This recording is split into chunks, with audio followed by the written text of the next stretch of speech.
All right, welcome back to the Run.down post-game show here on the Strickland YouTube channel. If you're listening to this the day after, Strickland Podcast Network. Knicks win their ninth straight game in an amazing thriller versus the Indiana Pacers, 109-105, behind a 40-point game from one Jalen Brunson, getting his first All-Star nod today, as well as Julius Randle getting his third All-Star nod as a Knick. Before we get into all that, of course, though, it's playoff time, and the road to Vegas is now set with San Francisco and the Chiefs. BetOnline is your number one source for playoff football odds, stats, trends, and lines, with everything from point spreads to hundreds of player performance props. Head to BetOnline today. Stay updated on all the action. BetOnline. The game starts here. All right, Knicks win. This was an ugly game, as we kind of. I don't know if we all expected this to be an ugly game. I thought it was going to be a more fast-paced game due to the Pacers, the way they play style. But the Knicks ended up changing the pace of the game later in the game. Shout out to the Knicks locking down on defense. We'll get into all the Jalen Brunson hype, but I do want to start off with shouting out Precious Achiuwa, who I think we all gave a very hard time in his first couple games here, due to him, I guess, maybe just needing some time to adjust, but played some great defense today, especially late down the stretch on one Pascal Siakam. Had 12 points, 16 rebounds, 4 steals, 2 blocks. Just absolutely amazing game from him. And like, I don't think any of us really expected this, especially from him in this. He seemed to be a throw-in in this trade when we first initially got the news of the trade. And for him to produce the way that he's been producing in the absences of Julius, of OG Anunoby, of now Grimes, like, it's just, I don't know, it's just remarkable to see this type of production from guys that we didn't expect it from. I think that's what makes it that much more exciting, that much more fun when watching these games, of course, aside from the Jalen Brunsons of it all. But yeah, I mean, Jalen Brunson today, absolutely amazing game. Really emotional game from him too. Like, I don't know if it was just the emotions of like the All-Star announcement, but like he was like really like getting into it with like the refs, with not getting calls, even more than when he usually gets pissed at the refs. But like, yeah, I think Hallie kind of woke up the beast a little bit after he for sure yelled in Dante's face. Like, that was so dumb to do. Immediately following the Jazz game where Sexton did the same thing, and then they got like, you don't poke the bear. You don't poke the bear. The Knicks have become the team that is the bear that you don't poke. Yeah, not this bear. And with one Jalen Brunson, who just automatically, I mean, as soon as I saw that ending to the first half, I was like, I knew to take him for at least 40 live at halftime, because I was like, he's just going to be on a tear for the rest of the game. But like, it's good to see like a Knicks player use those emotions and like channel them into winning, because like we've seen in the past with someone like Julius Randle, how like he's let his emotions like get him out of games and turn him for the worst. So it's good to have a player like Jalen Brunson who can channel those emotions and use them for the betterment of the team and for himself. He just absolutely took over. He's playing like an MVP candidate. I don't know how anyone could think otherwise. Clearly the best guard in the East. I don't know if anyone is doing what Brunson has been able to do with how shorthanded the Knicks have been lately. I mean, you're talking about no Randall, no Mitch, no OG, no Grimes tonight. Like, the Knicks are basically running like what I want to say like a 6-man rotation today. It was basically a 7-man rotation today, right? Yeah, and like what Brunson's doing, 6.5, 7. Yeah, 7. We'll call it 7. It might have even been 5.5. Sims and be gracious. Sims and Malachi combined count as like 7. So, yeah. But yeah, I mean, just like what Jalen Brunson is doing with how shorthanded this team is, continuing to bring us on this winning streak is just absolutely remarkable. I don't know how folks don't have him on their MVP ballots. The next MVP ladder that the NBA.com releases, it would be a travesty if Jalen Brunson's not at least top 5. Literally. Jalen Brunson won. And he hasn't been on their ladder ever this year, so there's that. I need Precious Achiuwa at least top 5. Yeah, Jalen Brunson has not been on the MVP ladder on NBA.com for the whole season. That's ridiculous. It's been absolutely stupid. The Precious trade. But yeah, who wants to jump in next with their thoughts on this game? I thought this was a great game. Yeah, I thought it was fucking fantastic, especially because the Knicks won. But look, they were shorthanded. They were like 2-point favorites, I think, when the line closed. I did not take it. I wish I had, but like to me, this is it's arguably the best one of the season, considering the circumstances of being shorthanded and all that stuff. Obviously, Denver, great win, but like all things considered, Pacers were basically at full strength. Yeah, I know Halliburton was on a minutes limit, but and I know Mathurin was out, but like this is a team that's just lit up basically every team they've played, regardless of who they even have available to them. Their offense has been spectacular all season, with or without Halliburton, whatever, it doesn't matter. And the Knicks, they locked them up. It was 47 points in the second half. I don't even know what the hell they scored in the fourth quarter, but like they had them in jail. And it was a really, really gritty performance. And like, look, Jalen was awesome, best player on the team, best player on the floor, whatever you want to say. He deserves all those accolades. But like, I thought Hartenstein was incredible. I thought Precious did an amazing job on Siakam. He outplayed Siakam. Like, he outplayed him. Not a hard bar to clear. High bar. 8 of 19 Siakam was from the field. Yes. And his all NBA gave up 3 bricks for him. Wow. That was Raptors fleece. Siakam was sucked by nuts, okay? Raptors fleece? Question mark? Raptors fleece. But that like Cameroonian fraud that we call Pascal Siakam, who somehow, some way finagled his way into All-Star ballots and All-NBA bids, is like, there's so much hate in my heart for Pascal Siakam. I don't care about his story. I just care about the fact he's a horrible fucking basketball player. Yeah. And I'm so glad he gets to rot in fucking Indiana. He deserves that. He deserves nothing but Hicks and racism. I can't stand Pascal Siakam. That's crazy. Wow. First day of Black History Month? Yeah. He can't celebrate. This isn't for him. But Deuce was also, he was immense for the Knicks. They don't win this game without those 3 guys. Hartenstein, Precious, Deuce. Like, those guys were massive for them because Dante obviously did not have a good shooting game. He did a lot of other stuff, but he did not have a good shooting game. And Hart was doing stuff on offense. It was definitely, things were happening. But look, even Hart, that fourth quarter, his rebounding down the stretch was amazing. He really, really dialed it up when they needed him to, at least in that sense. But like, yeah, this team is just, they're fucking battling, and all those guys tonight, those 6 guys basically, right? The starting lineup plus Deuce, they were incredible. They don't win this game without any of them. And honestly, shout out to, I thought Sims actually gave them good minutes too. I thought Sims was solid when he came in both halves. Had that nice block on, I think, Nembhard. Yeah. Was it Nembhard or was it Neesmith? One of the, whoever it was. Yeah. Really, just really impressive. Yeah. But yeah, I there's something, and look, you got to say Tibbs, I don't know. I know he didn't have a lot of options today, but like it would have been very easy at times to, hey, you know what? We need to spread the floor out. We need to juice the offense, like play hard at the 4 and go small and see. And I'm not, maybe that would have worked too, but like he stuck with what obviously we know he believes in, but he was rewarded for it today. They dominated that fourth quarter on the glass. They were just fucking destroyed Indiana in terms of like every, just out physicaled them, out muscled them, out efforted them. It was a domination in terms of just like the loose balls that we got to in the fourth quarter on the glass, whatever. It was just, that was impressive, man. That's as good a win as any during this run they've had. Yeah. That's what happens when you come to the fucking Garden, baby. You get hit in the mouth for 2 minutes. 2 hours, baby. Woo! This is so weird. Stop doing this. So I might have. Tyrese's shooting wrestling promo right now. I might have went out to go watch this game, and good. Yeah. So this is a little bit of intoxication, but hey, you know what? I'm here. I showed up. Jalen Brunson has an intoxicating game.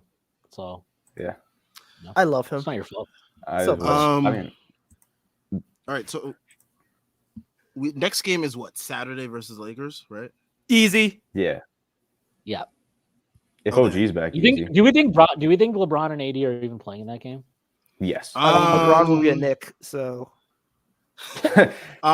It's not. I don't know, because like after today, I'm like getting a different feeling from the Lakers. Like, are they just like trying to like, are they going like a whole new direction now? Because like, I don't want to read too much into that tweet by that guy, that LA reporter who has gotten everything right about LeBron. For I think like we should roll. We should 10 years or whatever it's been. Everything. David Pingalore or something.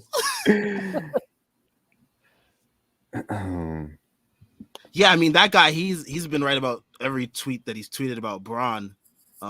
If the Lakers really are trying to go in this different direction and they want to hold out Bron because they're gonna trade him and AD or whatever, like maybe they don't play on Saturday. But I still wouldn't sleep on that game. I think today the Lakers showed you like, or the Celtics can show you how unserious they are. But the Lakers showed you that, you know, even without those guys, they can still, you know, give a team some fits. But maybe they do play. I mean, it's LeBron. He loves playing in MSG. So if he's really not hurt like they say he is, then maybe he'll play. But yeah, I mean, we're like a half game back of Milwaukee now. And Milwaukee's been very unserious. Who do they play tomorrow? Milwaukee? Yeah. They play Dallas. Yeah. I mean, we could be the 2 seed by tomorrow. They play Dallas tomorrow? Is everybody on Dallas's team going to be playing, or are they all going to sit out? I think they sat out that game versus the Timberwolves because they knew they didn't have the tiebreaker over them anyway. So yeah, I think they'll play versus the Bucks. The Bucks are free points for guards, so I think Kyrie and Luka both want to play that game. They'll get their points. But yeah, I think we do have a solid shot at the 2 seed, especially if Doc Rivers is going to continue being the coach of the Milwaukee Bucks, and the Milwaukee Bucks are going to continue to convince themselves that a backcourt of Damian Lillard and Malik Beasley can be a decent defense of any kind. So yeah, that Doc Rivers hiring is the best hiring that they could have made for the rest of the NBA. He's just going to fucking. They were terrible last night. Also, Lillard has not been good. I watched that game yesterday. That was crazy. I understand it's probably weird for him like playing his first game back in Portland, but he was fucking awful. He's been bad like that for the whole year. What I'm saying, he's had games like this all year, and it's just like I don't know. They are not in a good place as a team, and I'm not sure it's going to get better. But I don't know. Not my problem. Anyway, the Knicks are awesome. This is a really, really satisfying win, and just awesome. Just credit to like literally everybody on the team. That was impressive. Also, it was really cool to see how emotional Jalen got at the end. Yeah, for sure. Mm-hmm. You can tell the game. Oh, we got the Mavericks coming up soon too. Oh shit, another revenge game for Brunson. Let's go next Thursday. But yeah, it was good to see. You just dropped. Let's go. But yeah, it's you know it means that much to Brunson because like Brunson doesn't show emotion, so like for him to like show that, it shows like how much this selection meant for him. Shout out to the Knicks social media team, by the way, for putting together that nice video for him and for Randall for their All-Star selections. And what you call it? Yeah, I mean it just shows how much this meant to him. It shows how much this game meant to him too. It was funny. He said this game was fun. Yeah, it wasn't fun for me. I was terrified. But I don't know. I thought the Knicks, the defense was the thing that probably impressed me the most tonight. I mean, even with Halliburton on his minutes restriction, the Pacers have the ability to just go off. Yeah, they've blitzed teams. They scored like what 130 something versus the Suns. Yeah, I mean after the first quarter they had what 36 points. They scored 36 in the first quarter and then they had more than 30 points the rest of the game. I mean they had a very nice 69 points the rest of the way. So yeah, but I mean, like that's without OG, without Grimes, like and like I'm not saying Randall's obviously a great defender, but you don't have him, so you have less of a margin for error, and you guys are right. Like they put up numbers on everybody, and the Knicks locked them up. Like they fucking dominated the last 3 quarters. I mean, what was it? It was like in the fourth quarter. What was there? Like a 5-minute stretch of like The They Pacers didn't not score a scoring a point. single point. Yeah. Yep. And like this is what the Knicks without OG, without Grimes, without Mitch. Like these are premier defenders on the Knicks, and like it just shows you like a lot of media people have been saying the Knicks are building like this identity of like, hey, if you don't play defense, you don't play here. So like you're seeing that with like every single type of player. Like even when players go down, the next guy that comes up is just ready to fill in, slot that role. Like look at Precious. Precious looked like freaking Prime with fucking Kenneth Fareed out there. Yeah, he was Don't like disrespect Precious by comparing him to that. No, he looked like fucking losing fraud. Let's say prime Kevin Garnett tonight on defense. Yeah, maybe. I mean, look, I don't know what the hell it was. I was down just the stretch on Siakam, but that was some good defense. That was awesome. It was awesome. He was like he locked up their one All-Star. I can't think of another All-Star they have. But he locked up Pascal, and I mean, like you could tell they've obviously played with each other for a long time because he knew exactly where Pascal wanted to go, and every single one of those fucking spinning, whirling dervish drives was like, like. Funny enough, he didn't wail tonight. That was like the weirdest Yes, thing he about did. his game. In the first half. definitely wailed. Yeah. I didn't. Maybe it you wasn't as fucking- excessive. He's a fucking moaner, okay? But yeah, but you guys got to realize like Sam Okay, probably here we didn't have the go. volume Here on. we go. Here we go. His wife probably made him turn off All the right. volume to watch the game. So it's all right. Oh man. All right. You know you're sick for muting Yeah. Clyde, right, dude? I didn't mute the game. I didn't mute it. I don't know, man. All right. It's very would've heard the suspect when wail. you would have heard the wail of Pascal. It didn't seem as pertinent as it was when he was on the Raptors. I'll say that. It's like 'Cause, a fucking I it's like a don't- fucking mating call or something. It's like, I'm like, are you what's going on here? Like, what are you? I don't know. Maybe it's doing? because he didn't get the ball that much until like later in the game. Because like they were trying to like do whatever bullshit with like Hallie and whoever else was out there on the perimeter, and Neesmith. Neesmith was very annoying. Glad we kind of shut him down in that second half. He's just annoying in general. He's like this try hard now. He's like rebranded He's a himself as grown like ass this man like with stretch marks on his arm, okay? Of course he's fucking annoying. but he's just always like he's trying to be like intense. You remember the playing game against Boston? He was just like fucking. I think like, every flexing game all the versus time. Boston, he does that Yeah. shit because like He's, like, I don't know what flexing happened. all I don't know what happened in his time in Boston. Maybe they said a lot of slurs at him there, but he definitely goes the Well, they extra traded mile him. when he's playing versus Boston. That too, Yeah. but like he definitely goes the extra mile when he's playing against Boston. But yeah, I mean, look, the Knicks is just and you know Benji, he was tweeting it out at the start of the game, but like the Knicks pick and roll coverage to start the game on Halliburton was awful. Like they clearly had no idea what the hell they were doing. They kept getting mixed up, and then I think as a result, that's why they kind of got destroyed on the glass in that first quarter. They gave up 7 offensive rebounds in the first quarter. And I think at the time, I'm pretty sure that the Pacers had only missed 12 shots, so not great. But like they cleaned that up, obviously, the last 3 quarters. And yeah, look, Pacers are still going to get some open shots, easy shots, whatever. That's the kind of pressure they put on you. But it was a lot harder for them after that first quarter. And man, I mean, like again, and the Knicks didn't even get a particularly amazing Jalen Brunson shooting performance or something, right? Like the Knicks really had to fucking grind to get this win, and they did, man. This was really says a lot. And I got to say, like, I was a little worried after the Knicks made the trade where I was like, man, I don't know. Quickly was my guy. I feel like it's going to take me time to like actually like connect with this team and whatever. And like, honestly, it didn't take that long. Winning helps, but also just like you see a guy like Precious, the way that he's getting after it. And like, you know, you see Deuce like take his opportunity. I think Grimes has played better since the trade. And I just think that like you're seeing all these guys, different guys step up, right? Like in ways that because of injury, because of the trade, because of whatever, getting opportunities and all of them, like all these different dudes, you know, Precious, Hartenstein, Deuce, DiVincenzo, obviously, like Grimes, Hart, like all of these dudes have found ways to contribute to help the Knicks during this run. And like even Sims was really good tonight, I thought, when he in his limited minutes. And I just like, you know, losing 2 guys like Quick and RJ that were homegrown and all that type of stuff, and they're here for all this time. Like, you don't want to feel like your team is just like a bunch of mercenaries. And look, when you watch like the shit Deuce did tonight, I mean, it's hard not to like feel real fucking happy for him and just happy as a fan. Like that's what you want, right? Like these guys get opportunities, guys that you picked even, and they come in. And I still would love if the Knicks could get one more guy who could like dribble. That would be nice. Because as good as Deuce was tonight, I don't know how much of his dribbling was effective.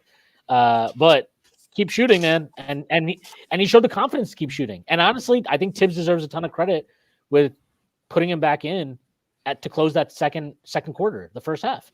He pulled Hart and he had Deuce come in, and Hart only had 2 fouls. So it wasn't like he picked up his third, so I got to arrest him. Like, he made the active call to do it. And I don't know if maybe that's what Hart needed, because his second half, he actually looked like he was shot out of a fucking cannon or something on the glass. His effort level and his defense was way better in the second half. In the first half, he had that one where he got like fucking pushed and like Euro stepped by Neesmith. That was ridiculous.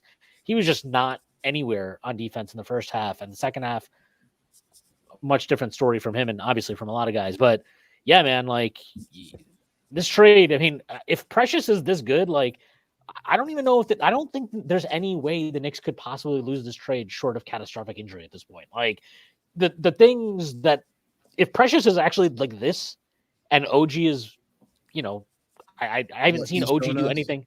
Yeah, well, I mean, I haven't seen OG do much that I'm like, this doesn't feel sustainable. The Knicks are in a really good spot after that trade. Like really, really good spot even. Jeff, you just joined us. Your thoughts? Yeah, that was fucking awesome. That was cool. That was cool. I don't know. It's weird. It's weird to watch it. Like, I don't know, Shwayne, I've been texting you before every single game, just like so confident in every single Knicks line. And this was just another one. Like, it closed at 2, and I was just like, what the fuck are they doing? Like, they're just not gonna lose this game. And but did you like take this because you're like the Knicks are gonna lose, like there's no way they'll lose this game, or were you like I just have to keep taking this because the Knicks are fucking awesome now? Because I've started doing this to the Cavs too recently, where I'm just like I've like had this streak of betting against them like 3 times earlier this month, and then they would just like cover by like fucking like 3 touchdowns basically, and so I'm just like, you know what, I can't. Like yesterday, my friends like, I like the Clippers here. I'm like, you're fucking stupid, dude. Because don't take them, take the Cavs. But like, yeah, the Knicks they're like, you don't try to get ahead of like you don't try to catch a falling knife is a saying in stock trading. Like don't try to get in front of the train here. Like just like when it ends. But right now, the Knicks are playing at a level, and they're just like you said. It's just like, look, if the books don't want to acknowledge it, and if the public doesn't want to acknowledge it, which I think is probably the bigger problem, cool, great, more opportunities for you and me to make money. I didn't take this one today though. I was just like, I don't even understand this game because I don't know what the hell the Knicks lineups are going to be. But kudos to you. If OG is out again Saturday night, I'm probably going to have my biggest wager of the season because the Knicks are going to be betting underdogs. I bet. That's if LeBron and AD play, right? They'll play. AD and Bron. Sam, you know the rule. I do know the rule, but I am suspicious now because I said before you came on that, like, this weird reporter from LA has tweeted out that thing that like he's had a great track record of tweeting about LeBron and what his plans are going to be and whatnot. So like, if the Lakers do tend to go in a different direction, if they're going to sit LeBron to like the deadline, like. I don't know. Dude, I just want to say this.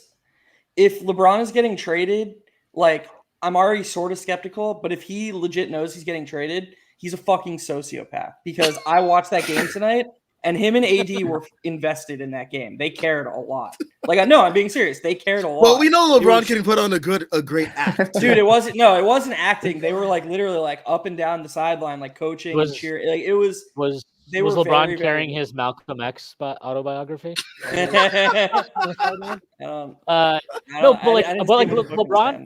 But I genuinely like wonder because I also feel like, look, whatever you're saying it can be true. But I also know that this is the time of the year where LeBron often decides that he needs a couple of new teammates, and that may require him to supply of something from Florida. Right. And so, yeah, that's its own thing. I mean, they all need that supply. I'm pretty sure Hartenstein has that supply right now. But like, this is the time of the year where LeBron sometimes will just, I'm not going to play tonight. Actually, I'm going to have a glass of wine on the fucking bench. Trade while I it's the watch trade guys. deadline showcase. The Yeah, annual so trade deadline showcase. He's only got so many more times at the Garden. He's gonna play. True. He's Not gonna if the Knicks play. trade for him. Not what if the Knicks trade for him though, Jeff? That Yeah, would he'll be- play at the Garden for sure. Yeah. I need it so bad. You don't understand. I don't care if he's 39. I will take LeBron in the Garden. Would that be like the most heartless, but also sort of Tibbs thing ever done? Like Julius Randle makes his third All-Star game in 5 years, and they're like, "Sorry, bud, you're not available this year. We had to go get LeBron." Like, and Julius Randle has to sit out the rest of the season on the Lakers. I will pack his fucking bags and drive him to the airport. It's Jesus. fucking LeBron James. Dude, The Tyrese, only you know guy you've that gone too Tyrese likes far. more than Julius. You know you've gone too far, Tyrese, when you're slandering Randall and Sam thinks you've gone too far. Sam thinks you've gone too far. I'll call him you're- 30 whoa. for the rest of his career. I don't even care, dude. It's LeBron James. Oh my gosh. But yeah, I assume they'll play. But yeah, Jeff, I mean, you're gonna take what, Knicks money line if they'll go. Yeah, if they're those guys are dog, if playing? they're betting dogs, of course I am. Yeah, dude, I'm like 18-1 against the spread of betting on the Knicks or something like that. I just keep doing it. It's Sheesh. just I don't get these. I don't get what's happening. I don't get. Yeah, they're just so underrated right now, and it's honestly It's because so of far. Tibbs. Like I don't know. I don't know who I am right now, but like it's just such a sure thing that they're going to show up, which is so valuable in betting. There's so little volatility right now. There's just like Schwinn made a great point a few games ago. The Knicks lost all the margins. They got outshot from three. They lost the turnover battle. Oh, it was against the Heat. The Heat won the transition points battle like 26-2. I think the Heat maybe even made more threes. Like there was no reason the Knicks should have won the game, nonetheless blown the Heat out. But they're just a really good team right now, just a really good team in general, with a really high floor. So I don't see why. Yeah, like why should I even if OG's out? Why should I not believe that they're not just going to show up and play really well Saturday night? I don't know. I mean, this is another thing with Tibbs, right? Because it's like, even now, I feel like we're seeing things differently than we would in previous Tibbs years. Because the Pacers, we don't exactly match up well with the Pacers, especially without OG, Grimes, and Julius. And a lot of their guys that usually show up against us, I didn't really hear tonight. Miles Turner was invisible. Buddy Hield was invisible. Those two guys, they stopped trying ever since they realized they're not getting traded anymore. Yeah. Miles Yeah, Turner Like they realized I'm not gonna complain, they realized 'cause it they're helps us out. safe, so they don't have to try and play basketball anymore. No, Buddy. Is that- I think Buddy will get traded. Somebody will trade for Buddy. He's so Good luck to wasted them. on this. It's weird to say this, but it's just like they just don't need Buddy Hield on this team at all.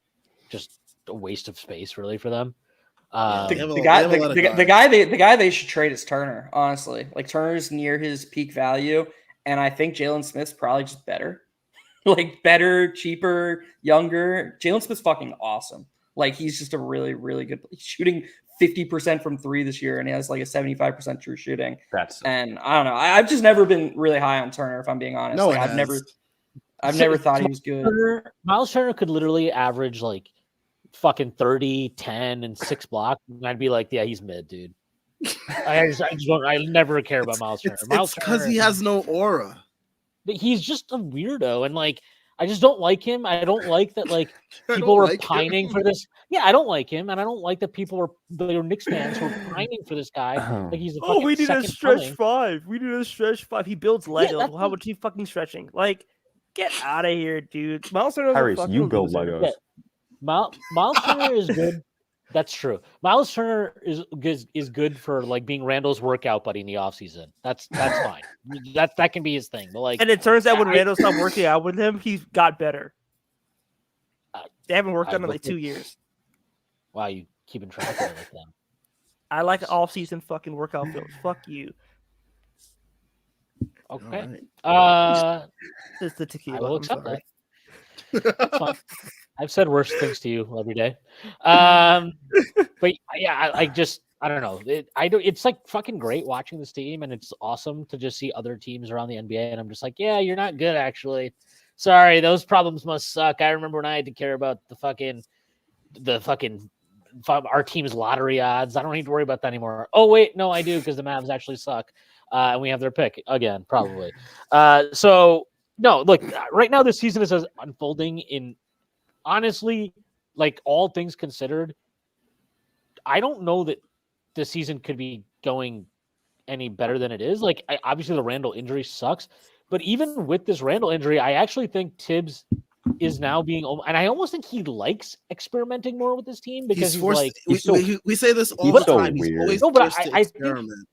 but I think he actually is like enjoying experimenting more with his team because the It's his makeup of guilty the pleasure. roster, yeah, It's the his makeup of guilty this roster, yeah, this makeup of this roster now is like more in line with like the stuff that he really gets excited about. Like they're probably like, yeah, we got OGs, like that's great, dude. I'm really excited to work with Precious. Like what?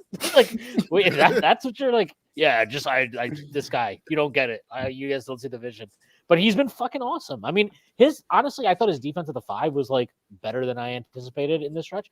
But his defense at the 4, dude, he's like, I mean, he literally, they left him on an island with Pascal. The level of trust Tibbs is showing in him this soon isn't like that was not on my bingo card. I mean, we saw games after the trade where Precious wouldn't play the second half, right? Like we saw games like that. Harnstein gets the entire second half. So for him now, and yeah, he's forced into it, but I also think like if he didn't trust Precious, he would have closed small tonight. He would have done something. But like for him to have the confidence and the trust in Precious that he's showing right now, and for Precious to reward him, I mean, that sequence on the stretch he had on Siakam defensively was, I can't say enough about how good some of those plays were. He was incredible. Dude, the intervention that they must have had to get him to stop playing Hartenstein 50 minutes a night must have been the funniest.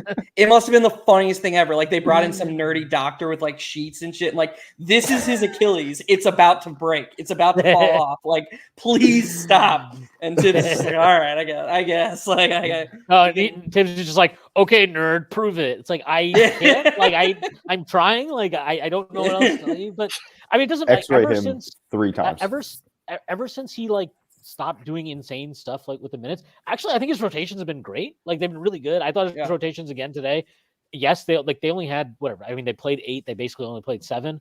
And I thought, dude, even with those limited options, they played 6. They almost played 5. Yeah. But like he made the right, like his timing on, like I said, like the first half closing with Deuce over Hart was the right move because he did a much better job at the point of attack against Halliburton. And I thought his decision, like when to pull Deuce was the right, like he waited, I think it was like with 4 minutes left, maybe is when Dante came in the fourth quarter. It might have even been later than that. But like he gave Deuce the opportunity he deserved. Like Deuce earned those minutes tonight and he gave it to him. Like I can't criticize him for that at all. And then obviously I think once he needed, I was like, okay, we need a little bit more juice here offensively. He gets him out, and then he put Dante in at the perfect time. And again, Dante rewarded him too, right? Dante hits that huge mid-range pull-up. But like these guys are responding to him. And I think he's really responded to the makeup of this post-trade roster in a way that I will say this. If Randall is back healthy for the playoffs and Mitch is back healthy for the playoffs, it is going to be interesting to see how Tibbs' brain functions having the kind of options he does at his disposal with his team. What's that like 11 functional rotation players as disposal? Basically. Yeah. This might sound crazy, but like of course Mitch himself, this is nothing about Mitch. Of course Mitch himself is not a negative, but I'd be like a little scared if Mitch came back with Randall. Because like especially I don't want a 10 with Precious playing. I don't want a 10-man rotation. Right, that's what I'm saying. I don't want a 10-man rotation, and that's what he'd do. He wouldn't just bench Precious. Yeah, what's the rotation? Because like it's like what do you start Hartenstein instead? Is the rotation like right? Is the rotation Brunson, Dante, OG, Randall, Hartenstein, and then off the bench it's like what Deuce? Do they make a trade? Well, when they make the trade, it'll probably be exactly. Do they make a trade? Like, is Brogdon here at that point? Yeah, let's say Brogdon. They have to make a trade. They can't not make a trade. They have to do it. They don't have because like if they make a trade and it's Brogdon here, and then they still have Deuce and Grimes. That's like they have Deuce, Grimes, Hart, Precious, Mitch. That's like 6 bench dudes that you have to figure out who's getting like what minutes in a playoff rotation. I mean, I don't have the hope in Thibs to do this, but like you're hoping that it's like a matchup by matchup kind of thing, where like he's mixing and matching things. But like we all don't trust Thibs to do that because like we just know that's not who he is. He's still even right now, even with I agree with Schwinn. Like I have no problems with the rotation right now. There's still like it's still like pre-planned rotations. Like there's no changing. He's just landed on a really good pre-planned rotation. And the Knicks were blitzing teams. Like they were blitzing teams before OG got hurt. I mean, they still have after, but like to your point, like there are times where I'm like, maybe you should bring OG in a little sooner, and you'll be like, no, OG will come in at like 2:30 left in the fourth quarter. I'm like, that's a weird rotation, but okay. But yeah, to your point, that's the point you're making, right? It's like he hasn't had to like really have to do too much critical thinking down the stretch a lot of these games because the Knicks have just been in control. Yep. Yeah, and when it comes to playoff time, and like I said, there's like 5 starters and like 6 or 7 bench guys to like switch, mix and match between. Like it's gonna be like Schwinn said, it's gonna be very interesting to see how his brain functions there because I just don't know how he's gonna do it. You guys, my dad is texting me live updates from the Tibbs press conference. It's like this is peak time to be a Knicks fan. Like this is I don't know how much better it can get than this. You know, like he's literally texting me full quotes about what Tibbs is saying. That's how into it he is. So great time to be a Knicks fan. I also think with the Mitch conversation, it almost I love Mitch, but I'm scared to see what the offense would do with him back on the court because even Precious playing at the 4, he spaces a little bit, even though he doesn't shoot incredibly well. And we know Ihart can space just because of his gravity as a passer. Julius's best games have come with Mitch being hurt and his best play. So I would just be a little I guess I would just be a little scared to see what that offense would look like on top of Tibbs having to make all those rotational decisions. And even more so if Mitch would be starting coming off the bench, right? Because that spacing is even worse than the starter spacing is. Okay, well, we're just going to beat their asses for like 2 hours, and I think we'll figure it out. Yeah. And also, none of this says anything, or we haven't even mentioned, like, Mitch is going to be coming back from injury. Who knows if he's rusty? Like, he needs to be peak effective if he's going to justify, being in the rotation because it's freaking playoffs. So I don't know. I mean, a part of me just hopes both for Mitch's sake and the Knicks' sake, he gets the rest of the season, and then we go into next season, with a fresh start, with a full off season. And to be honest, like I won't be here for, oh well, it's okay that the Knicks lost, sooner than we expected in the playoffs. We didn't have Mitch. I won't be here for those conversations if that's the result. Like I legitimately believe this is a championship contender right now. And like, it's not on the basis of if they get Mitch back. Like, yes, they need to get Randall back. They need more scoring punch against set defenses. Brunson is like, dude, his legs are going to fall off. Like he is carrying such an enormous burden right now. But if they get Randall back, and especially if they get a reliable third, initiator like a Brogdon type, I don't see why, with the state of the league right now, this team can't contend for a championship, and I think that should be the expectation. I mean, they can contend for a championship no matter what. Like even if they don't make a trade, yeah, it's a problem. Like that might bite them, come the playoffs. But like everything about this team screams contender. Literally everything. Their metrics, the way they're playing, like the fact that they do have 2 legitimate all-stars. They have a fucking all NBA caliber defensive wing.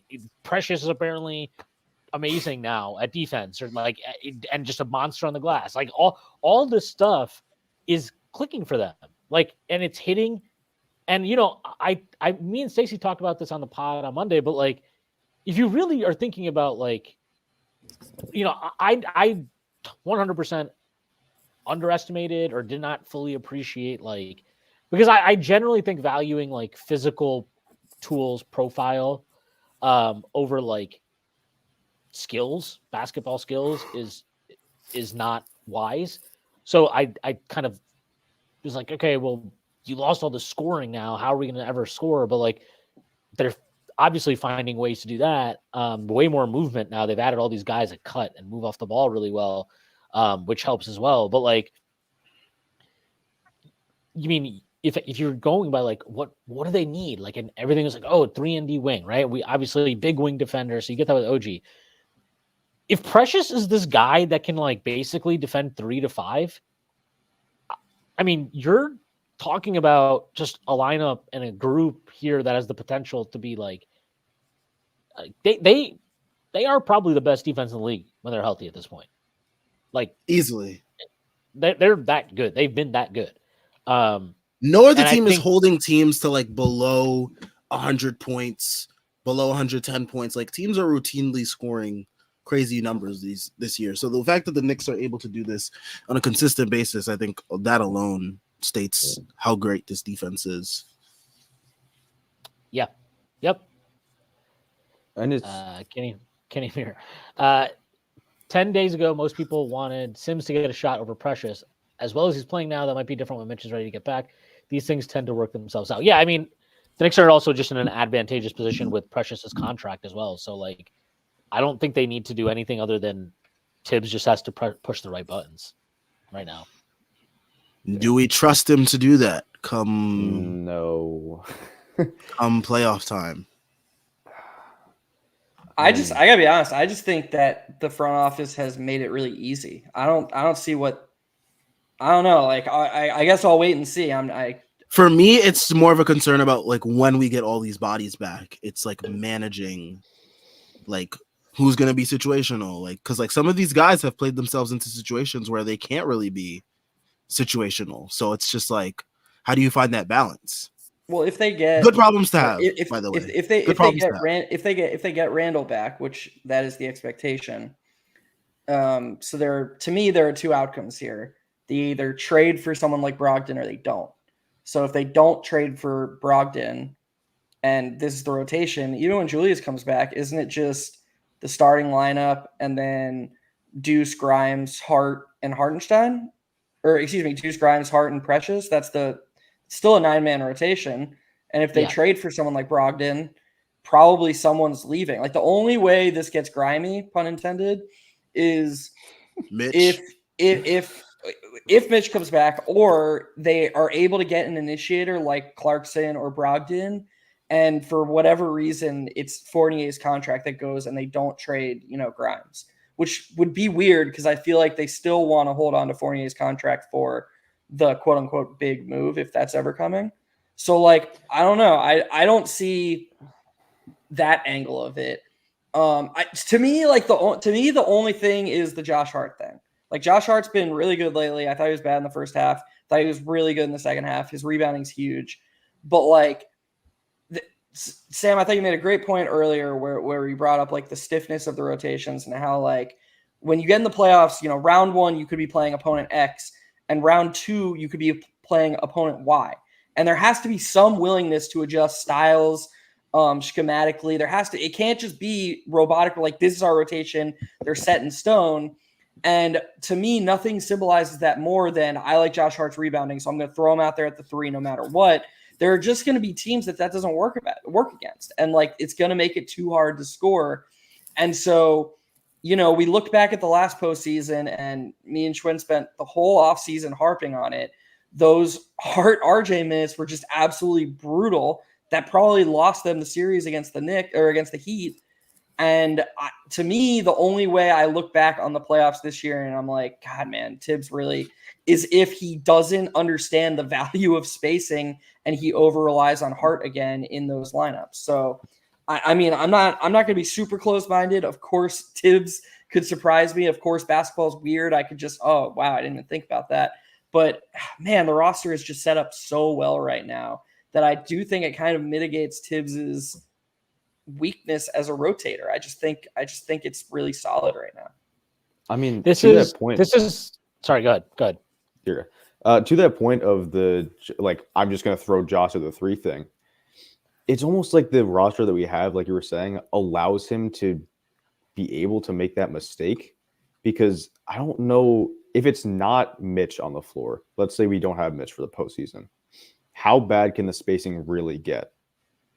If we have Julius back and the big rotation is Julius, Precious, Hart, is that spacing really like the worst ever? If I Josh is at still the do, three? I still, Luka, don't think that Brunson, Hart, OG, Randall, and Hart can close playoff games against smart teams. I think that'll be exploitable. And that won't be hard at three. That'll be hard at the shooting guard. Well, we know how to. I mean, there's Yeah. there's one way they're going to exploit it. They're just not going to pay attention to Josh Hart, and like that's so. It basically will just come down to will Josh Hart take and make enough of those open threes to like kind of. You might not even make them honest because they might just be like a hard rule of like, look, we don't care what Hart shoots, just let him fucking have those shots. Let him be the one to beat them. Yeah, but that's what it'll boil down to then at that point. It's like, does he just take and make enough? But yeah, look, at the end, like the way I feel about it is if he's ever going to, this is as good a roster as he's ever coached. Might be the best roster he's ever coached. And that includes that 62 or whatever fucking win Bulls team. The 2011 Bulls team. Yeah, that team that won like 60 plus games and Derrick Rose MVP. But this roster is filled with all the types of players that he has a bias for, and like good versions of those guys. Josh Hart, Precious Achiuwa, obviously Randall, like everybody, even a guy like DiVincenzo, right? Like all these guys fit his like worldview of what certain positions and roles require and what it's supposed to look like. Like this roster's littered with that. Like Deuce is stout at the point of attack, right? So like he's got all like, I'm sorry, all the front office can do is give him tools. At that point, it's going to be up to him. I like a lot of things I've seen from him in this last half of this winning streak, but like I also remember the playoffs last year, and I think that like we've seen the good, we've seen the bad. There's no question there's a lot of good things about Tibbs. But like, is he the guy that's quick enough on his feet in the playoffs? And especially given a roster that I think now has developed different tools in this kind of weird injury post-trade world. Like, you can play Precious now in certain matchups and he's a value add. You can play Hart. Like I was skeptical about the heart of the two stuff. And I still agree that like against a, Boston or a locked in team in like the conference semis, like, are you going to be able to, like, I don't know that lineup with Hart at the 2 will work, but I also know that on random nights in the regular season, when you're playing like the fucking Pistons, that lineup might work really, really well. And you might just bludgeon the shit out of the team. But that's kind of my point. It's like he has options and it's up to him to develop them and then lean on them when situation calls for it. Because unlike last year, I don't think there's anything you can really say about like, it's not like he's limited by size or something with this roster. You know what I mean? There's no limitations when it comes to size now at this point. So that's huge. To your point, Schwinn, like you brought it up earlier, the Deuce closing rotation was so good because not only did it seem like he was like asking Deuce, like, please earn the right to finish this game. He was letting him do it off of Jalen Brunson, which is like huge growth. And yes, I know Grimes is out, but Dante DiVincenzo has been arguably the second best Knick in these last few games. I promise you, Tibbs 6 months ago is throwing Dante back in that game the second things start to get dicey, especially because Deuce is quote unquote playing out of position. But Deuce saw the positives that Deuce was bringing outside of what he expects from him as a backup point guard and was like, you know what, fuck it, I'm going to keep them out there together. And little things like these, letting Dante play small forward next to 2 guards, all of these things. And I know he's being kind of forced right now. He's a little bit handcuffed, but I do see development from Tibbs that I do find encouraging. And honestly, like, I'm approaching the point. I don't think I'm there yet, but I am approaching the point where, like, even if the worst happened in these playoffs, like literally like the most heartbreaking, like I don't know, they fucking got Miami in the 2-7 matchup and lost in 7 or something. Like, this is such a Tibbs roster, and these regular seasons are just becoming so consistently great. I don't know how you pivot from the coach. Like, I don't know. I could be alone on that, but like, and again, I'm not pre-making an excuse for him.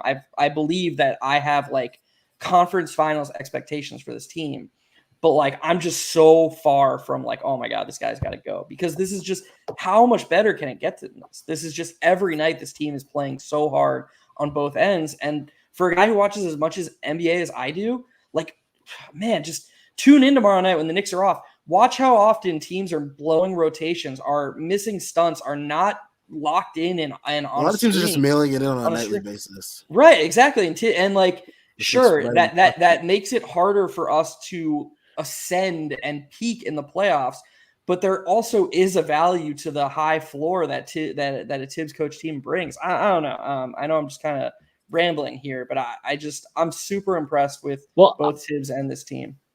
I think the front office, like, they have consistently gotten him players that he likes, that he wants, and they've done it while, like, I mean, the team is still pretty fucking young, even though they gave up RJ and Quickly. Like, Precious is probably the same age as Quick, maybe younger. I don't know. I have no idea. I think he was the same draft class. I think you're right. Yeah, he might have been. Was he the same draft class, or was he Precious is 24? Yeah. Yeah, so same age, like you still got that. OG's Raptors gave up on him already. Yeah, I know. OG's what, 26? Like, obviously the rest of the team is pretty young around them, and like, you know, Deuce right now has replaced Quickly in the rotation.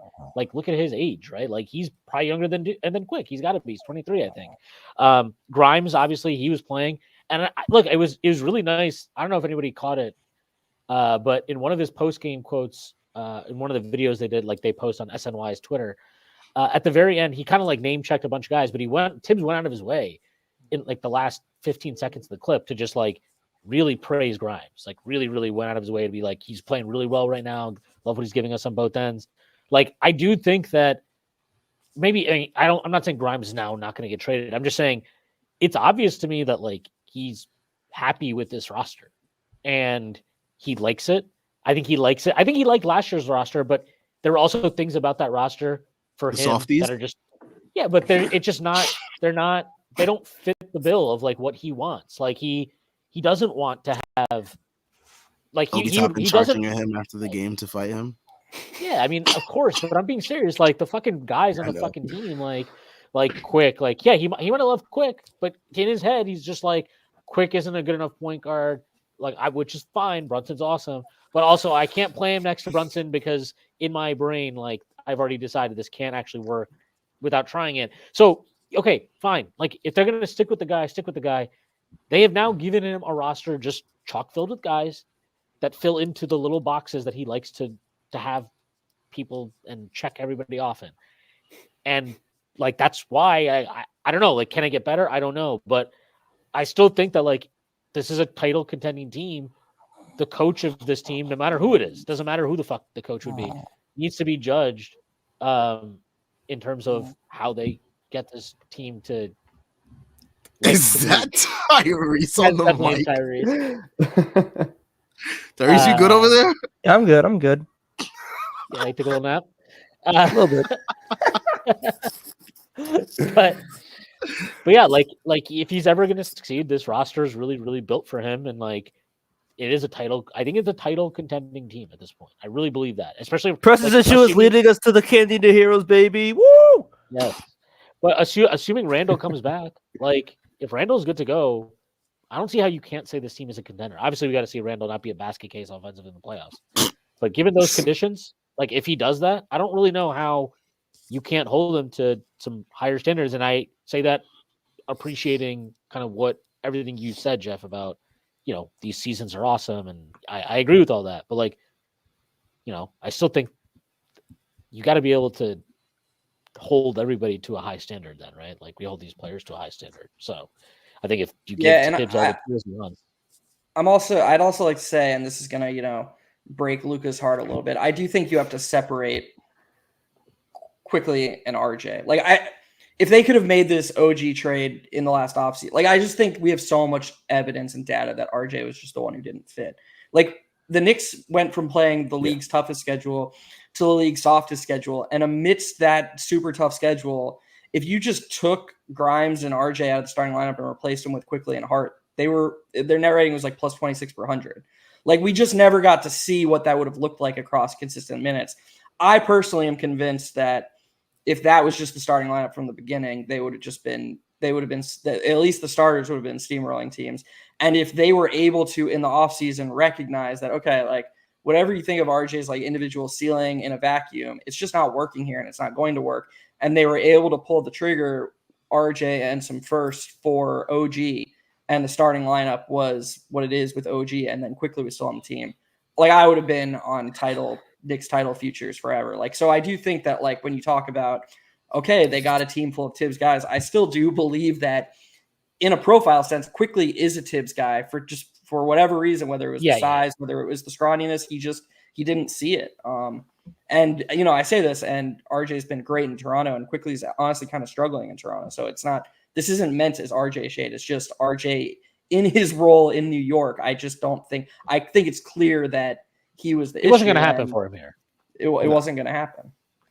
I don't think he would have ever bought into this role. And I don't even think he would have been able to buy into the role that OG plays, just because OG is much bigger, stronger, just has better physical tools. Can shoot the ball. Yes. Yeah, I don't even think it's like a buying in factor. It's just I don't think RJ can do that. He just can't do what Tibbs wanted his threes to do, which is shoot the three well and defend well. And RJ didn't. Well, he can't. No, even if he defends well, this is the thing. Like, this isn't defending well. This is like game changing. Like, you're like, the guy is changing games defensively. Yeah. Like, even a locked in RJ on defense is never approximating. He was a passable defender. Like, I'll say this. I think Quick was a great team. Like, he was awesome. We talk about his defensive impact all the time. Like, I'm sorry. Like, there's a difference. Like, you can see the difference. You can feel the difference. Like, the way OG can impact a game defensively is just so much more significant than what either of those guys is capable of. And like Tyree said, also, yes, OG is a better shooter. And he's also just like, when he gets those kickouts, yeah, there are times I'm like, man, why are you pump faking? Just and drive. Like, but he's making quick decisions. Pump fake, drive, gets in the lane, usually makes some weird ass pass or something. But like, the offense has way better flow. You can see it. You can feel it. Like, they all talk about it, right? Like, there's a reason why Brunson and Randall are just like, they both called him like the perfect piece, right? Like, I don't think they say that as shade at RJ either. I just think you can feel it, right? When you're watching them, you're like, wow, this looks really easy, actually. And Randall also, like, there are times we would watch and be like, man, Randall just, RJ's wide open. You got to kick to him. But you also get why he didn't. And I don't feel like I sense that nearly as much right now when we saw him with OG. So, yeah, I don't know. I feel really good about this team. I think Tibbs is doing a really good job with this group, too. Like, he deserves a ton of credit. And I think the front office, like, this is what an organization that is aligned should ultimately feel like, right? Where you're like, okay, the front office is like, they have a coach who, whether he guides the vision or whoever the fuck it is, they're able to like adapt and evolve the roster. They found value. I mean, again, if Precious is legit good like this, like, I just don't see how the Knicks can lose the trade. I really don't. Like, that's how. I mean, the value of that trade at this point is pretty fucking wild. Looking at what the Knicks gave up and what they got back is it's crazy, honestly. Well, I mean, especially when you consider that, like, how do I say this so it doesn't sound stupid? Like, it's not that what RJ does in Toronto is irrelevant. It's that when they traded RJ, it was probably at that point, like, the highest his value is going to be if you believe that it was never going to work in New York. So, like, it just was always going to be hard for them to, like, even if he becomes like a star, it's like, well, if you don't think it was going to happen in New York, and maybe some of that is the Knicks' fault, then how can the Knicks and OG plays like OG's playing? I gotta be honest. Like, I love what Precious is doing. I don't think this is like a long-term thing. Like, like I love it. Precious Linsanity run. I hope I'm proven wrong. No, I don't know. I mean, I agree with Schwinn. What he's doing right now is just effort and hustle, and like, He's trying really hard. He's in the right places. Again, like, God, I'm just crediting this guy over and over again. But like the fact that Tibbs took this guy and within weeks, all of a sudden Precious is not taking like any dumb shots. He's in the right places all the time on defense. I like, mean, dude, it's crazy. Like he's just playing super smart. No Heat fan, no Raptors fan would believe what Precious is doing right now in New York. Can I just has him in the right spots? I just want to say one thing. This is really not meant. I mean, it's kind of a shade at Randall. It's not like real shade, but like, I think Precious is just more locked in at all the like stuff that Randall often doesn't do, and because of that, their defense is just like what Precious has to do in a lot of these situations isn't necessarily. It's not all like defending Pascal on an island, right? Like some of the stuff he's doing is just like really basic rotation stuff that he's just doing with more like awareness than Randall does at times. Obviously, I would rather have Julius Randle, even given that, because offensively he is on a different planet. But like I don't think it's that much of a like. I don't think it's his defense right now next to Hartenstein on aggregate. Yeah, it's probably not going to be as good as it's been, but like it's going to be really good, especially if you get Anunoby back and whoever is playing at the 2. Like he's just so protected and his job is so basic at times defensively. Like that's kind of like what you really recognize. It's like Randall's life right now, especially after the OG trade, is so good. Like this is, again, both for him and Tibbs. I just feel like if it's going to happen for them, it's almost like this feels like it has to be like a conference finals type of year or something, because I mean, this group they have is it's something, and they're fucking steamrolling teams. And tonight, like, look, they're down 15 pretty early in the second quarter. To Jeff's point about just like playing super hard, and like Tibbs, and this is something Tibbs definitely deserves credit for. Like that is a symbol of getting buy-in and coaching is effort. It's not just like guys can't just do that themselves every night. They're doing it. There was Schwinn a clear turning point in the game to me, and I posted on the Strickland account. The Pacers had a beautiful offensive possession, up 41-26.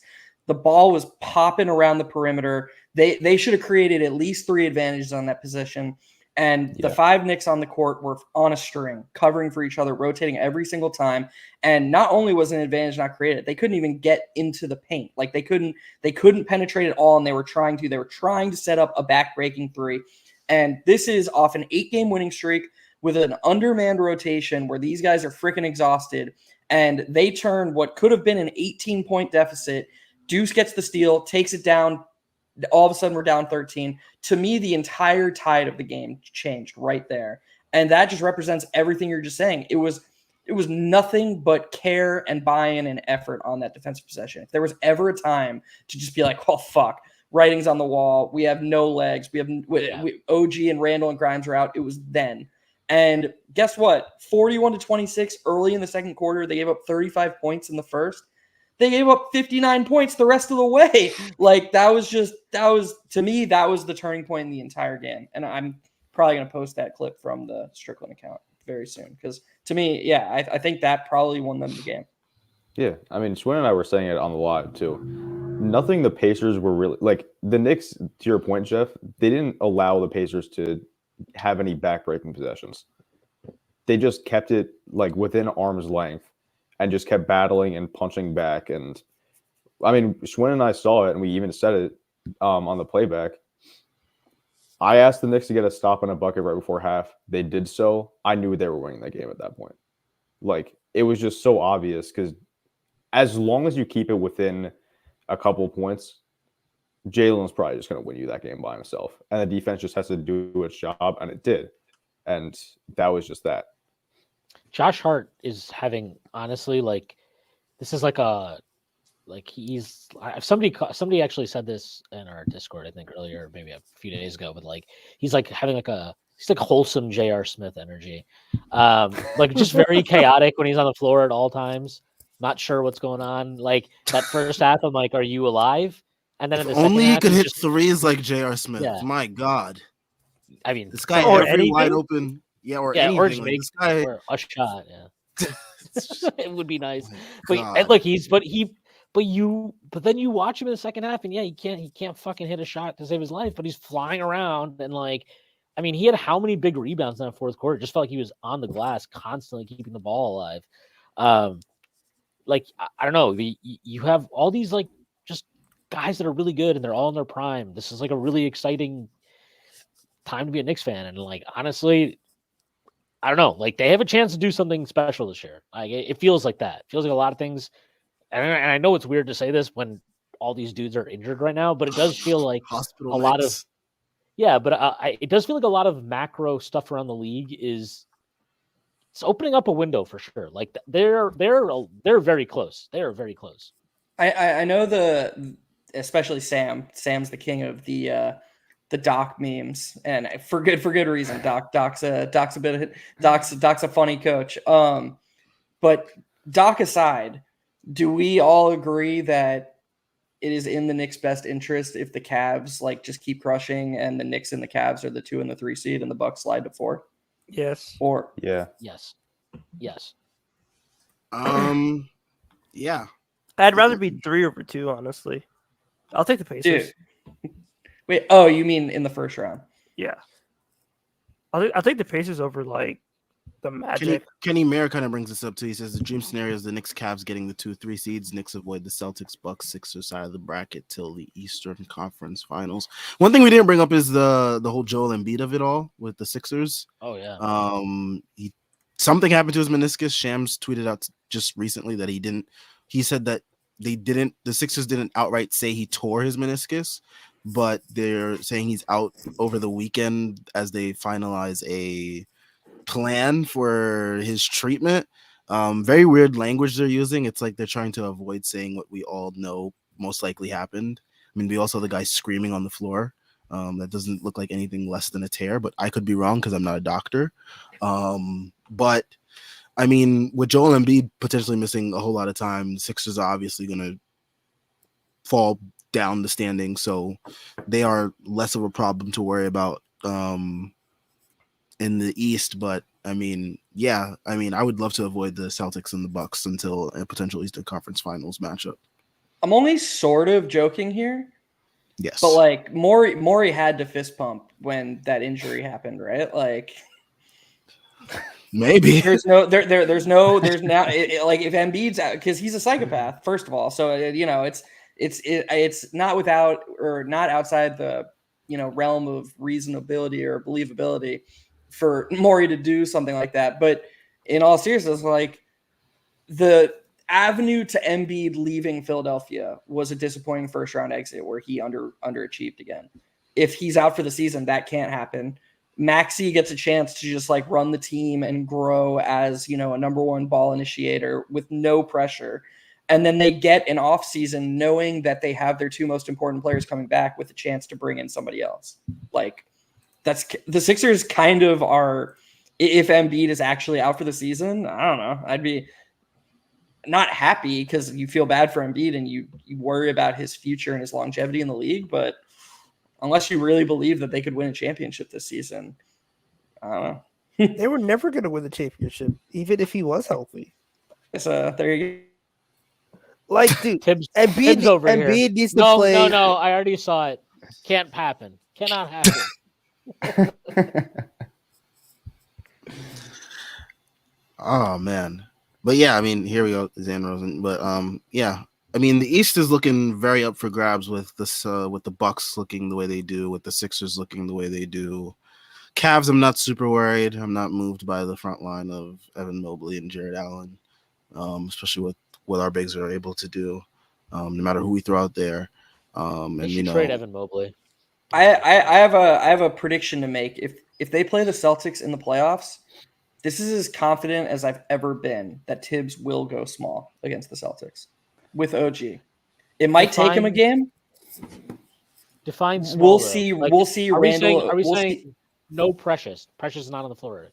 Correct. Precious doesn't count. We'll see OG and Randall. But Josh Hart will be there, obviously. Oh yeah, of course he has to be there. It'll be Brunson, Hart, OG, Randall, and one of Grimes or Dante, depending on who's shooting better or whatever. Versus who? The Cavs? No, against Boston. Specifically Boston. We won't see it against anybody else, but we will see it against Boston. That's the prediction I'm making. What encourages you to make that prediction? I don't know. I'm a Tibbs believer now, Sam. You just gotta hop on the bandwagon. Oh man. Oh god. I hate to give good people bad news. I hate to give good people bad news. I honestly think it's his hands going to be forced. Because if he tries to run 40, I feel like his hands were forced in the Miami series and he still didn't do anything. No, not like that. Because our defense had them locked up. Yeah, defense was playing well, and they had Bam. You have to score against Boston. Like they will score. So true. That you can't play like you can't try to be like, all right, we're gonna turn back the clock to 1994 and you can't do that against them. You can do that against Miami. And honestly, I think like the Knicks should actually just try to run Miami out of the gym if they play them in a series. They're way more talented, way more athletic. Like they're literally better than Miami at everything right now. There's not a single thing Miami's better at other than I don't know, Jimmy Butler baiting fouls or something. What do you mean? We have the better foul baiter now. No, we have guys who draw real contact. Nice, nice. It's different, dude. It's different because he's on our team. It's not the same. It's not the same thing. It's just different. The way Brunson does it is today. It's very honorable. Dude, tonight was so funny to me because of course I watched the game. I have Knicks goggles too. There were some brutal calls against the Knicks that even to the point where Breen was like, dude, what is going on? Yeah, Breen not being a cop. Then you look up at the end of the game. Knicks shot more threes, shot double the free throws the Pacers did. And I'm like, all right, well, I remember Nesmith getting killed at the rim a few times. And I remember Halliburton in a blown call. I remember Precious getting away with the travel.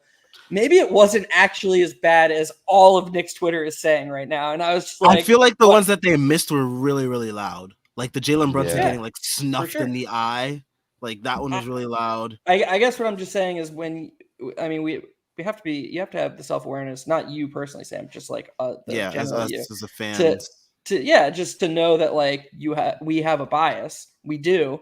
And I would be willing to bet that there are Pacers fans who agree that those were egregious calls, but probably feel like they got some pretty egregious no calls their way that maybe we didn't notice. And it was just, they deserve it. They deserve it though. They deserve it. They do. That's different. I agree. But no, look, the problem is you start the game. Whatever you're gonna call the game how you call the game. But the shit with Halliburton, you really that needed to be a technical. That's not even a fucking call. That was insane. I don't want Halliburton to get a technical there either because I don't think it's who cares? But once you tee up one guy, you have to tee up both. You can't. That was bullshit to me. So that immediately, and that's a very loud play, right? You remember that call. And then Brunson had a few that were kind of insane to me that he didn't want. Hart had one where he 100% got slapped on the arm. But it happens. I tend to bitch about the officiating in game, but usually afterwards I'm not I very rarely will be well, the Knicks lost because of the official. Maybe the refs suck, but I feel most of the time you can kind of be in control of your own fate when you're as good as the Knicks are. But yeah, maybe they did get a great whistle, but I also just think they're getting a good whistle at home because they're playing with fucking so much force. And I don't know. I just don't think an officiating crew is really going to want to are you really going to call everything? Are you really going to call everything? This is that Seahawks Legion of Boom defense, right? Where it was just fucking hold the receiver every play. They're not going to call it every time. They're just not going to. Yeah. And that's how Nick Nurse coaches. Yeah. Nick Nurse coaches his team based on the rule that they're not going to call a foul every time down. So just fucking murder him, dude. Yeah, just beat the shit out of them. They're not going to call a foul every single time. We extracted the right parts of their of the Nick Nurse terrorism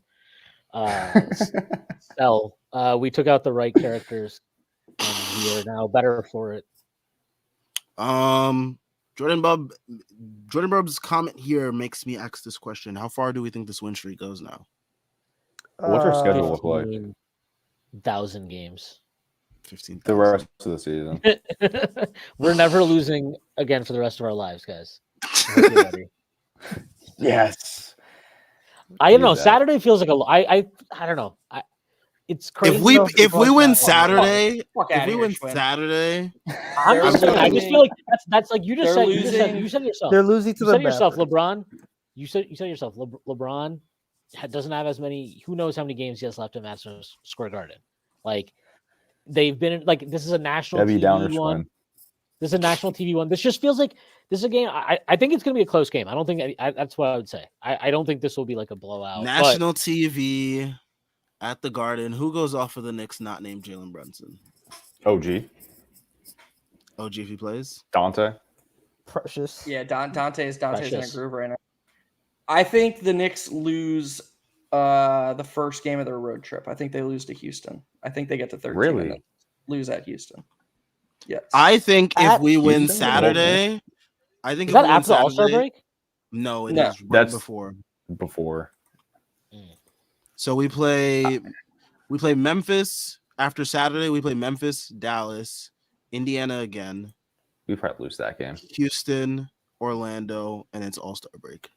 I could also see the last Indiana game just being a loss, just Yeah. because people talk about the road trips being tiring, but there's a complacency at the end of long home stretches. Like they've just been in one place for a while. You're kind of getting antsy, and then Halliburton will probably play more in that game. You'd have to imagine they're going to gear him up a little bit. You could probably Yeah. make the argument that, or of course you could. Like there's a better chance they win tonight if Halliburton plays down the stretch. But so yeah, I think they. That's I think a tough I think argument for me to see. I don't know. I don't know if Halliburton would have had much of a positive impact actually. Well, Schwinn will never know. You know, like Yeah, wait, we'll never never know. I guess we'll never know. So yeah, I feel pretty confident they get to 12 at least, and then, dude. But like, I'm not gonna. I lie, say- I can see I them just say running the we table all the way run through the. All-Star I break. say Yeah, we run run the the table. Run the table to All-Star break. Come on. Yeah. If I'm being honest, I think we probably lose to Orlando in Orlando last game before Oh, All-Star break. Orlando and Indiana, they're both going to be very annoying games. Okay, I just want to throw this out there. I'm like very impressed by this box score from a minutes perspective.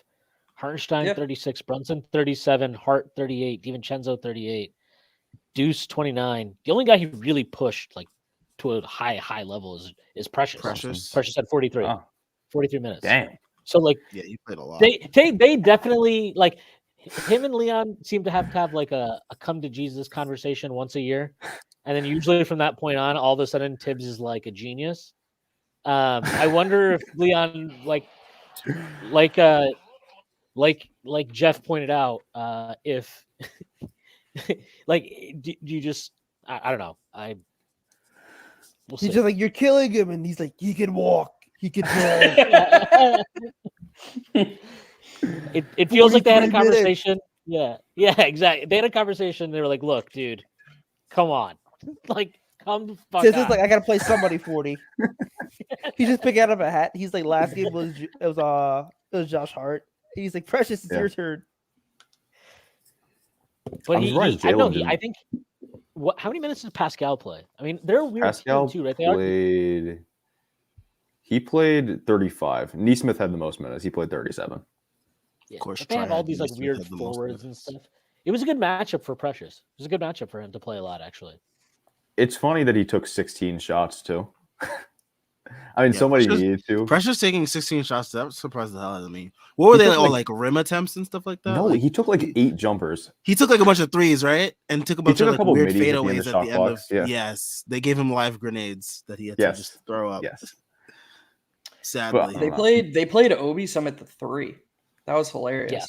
And We- and Obi kind of Totally. justified it. His on ball defense when he got switched onto was fine tonight. I thought So he played well. Fucking try hard. I mean, Yo. after that, I know Obi's been pissed the hell out of Tyrese, man. Oh, look at me. I can bounce and I can jump and I'm wearing yellow. You shouldn't have traded me. Get the fuck out of here, dude. That's why you got benched. Sam, what did Tyrese call him all the time our first year on this post game? Was it Gumby? Yes. Fucking Tyrese. I'm so dude, Precious and Chua outplayed Obi Toppin, dude. I'm living. He Can't did. tell me He shit. 6 stocks anymore. for Precious too. Obi Yeah, Toppin he never played had an 6 amazing stocks game. in a game. I mean, how many turnovers did we force? 13. I'm surprised. TJ McConnell's. I was genuinely shocked that TJ McConnell's try hard ass didn't get minutes tonight because he was bad. I think he's hurt. No, they ruled. I thought he got ruled in before the game. Oh, he did. Yeah, he did. Yeah. Wow. So I was they didn't like, play him or Isaiah Jackson, who they've played a ton this year. So happy. I was so happy they didn't play. They played TJ McConnell. He would have had like 14 and 14 or something. Yeah, he would have had the most annoying. He would have had 1 million steals too. Hacking the hell out of Jalen Brunson some more, as if that's what we needed tonight. During Black History Month, no less. I'm glad he deserves to be benched. He just screams racism on January 6th. I can't watch him play and feel good about it. But you want Brogdon? Oh wow, this is an interesting stat here from Jordan Bubb. Hartenstein, Achua, and Hart are the first trio of Knicks with 12 boards in a game since Eddie Curry, David Lee, and Quentin Richardson in freaking December of 2006. Yeah. I'll tell you what, that is wild. These guys are more fun to watch than that. Oh, hell yeah. What a trio. Eddie Curry, David Lee, and Quentin Richardson. What was Quentin Richardson doing on the glass that day? It's pretty funny when David Lee got drafted. When David Lee got drafted, he was like thought of as a potential combo forward, which is always really funny for me to think about. Like how far the league has come. Where I'm like, you mean like he was like a 3-4 tweener? Yeah. Wow, that's so wild. Yeah, that is so wild. That feels like some freaking prehistoric. And by the end of his career, it's like the only way we can play this guy is as a small ball 5. That's it. Yeah. That last year though, like as far as like miserable, terrible Knicks seasons, his last year in New York, he single-handedly gave Knicks fans a reason to tune in each night. Like I feel like David Lee should be remembered for that. He tried really hard. He was a really good player. Schwinn were on with 3 people who were all in like diapers when this was happening. So me and you can reminisce David Lee days when while these fuckers are like, what was I doing in kindergarten? You know, when that happened. First grade was crazy. I mean, I'm stretching a little bit, but he was a really good Knick for a couple seasons there. It's just like ran pick and pop. That Chris Duhon, David Lee pick and roll was lethal. Didn't Duhon have like 22 assists in a game once? We were talking about that on playback. Yeah, unfortunately. It's the worst. It's the most that name, like we need somebody to just do a 23 assist magic piece for us. I don't want to see Chris Duhon's name. He had 17 in the COVID season. Who? Oh, was that game at OKC? Julius. No, it was against the Magic. The Magic at home. That's crazy. What a weird year of basketball. Yeah. Yeah.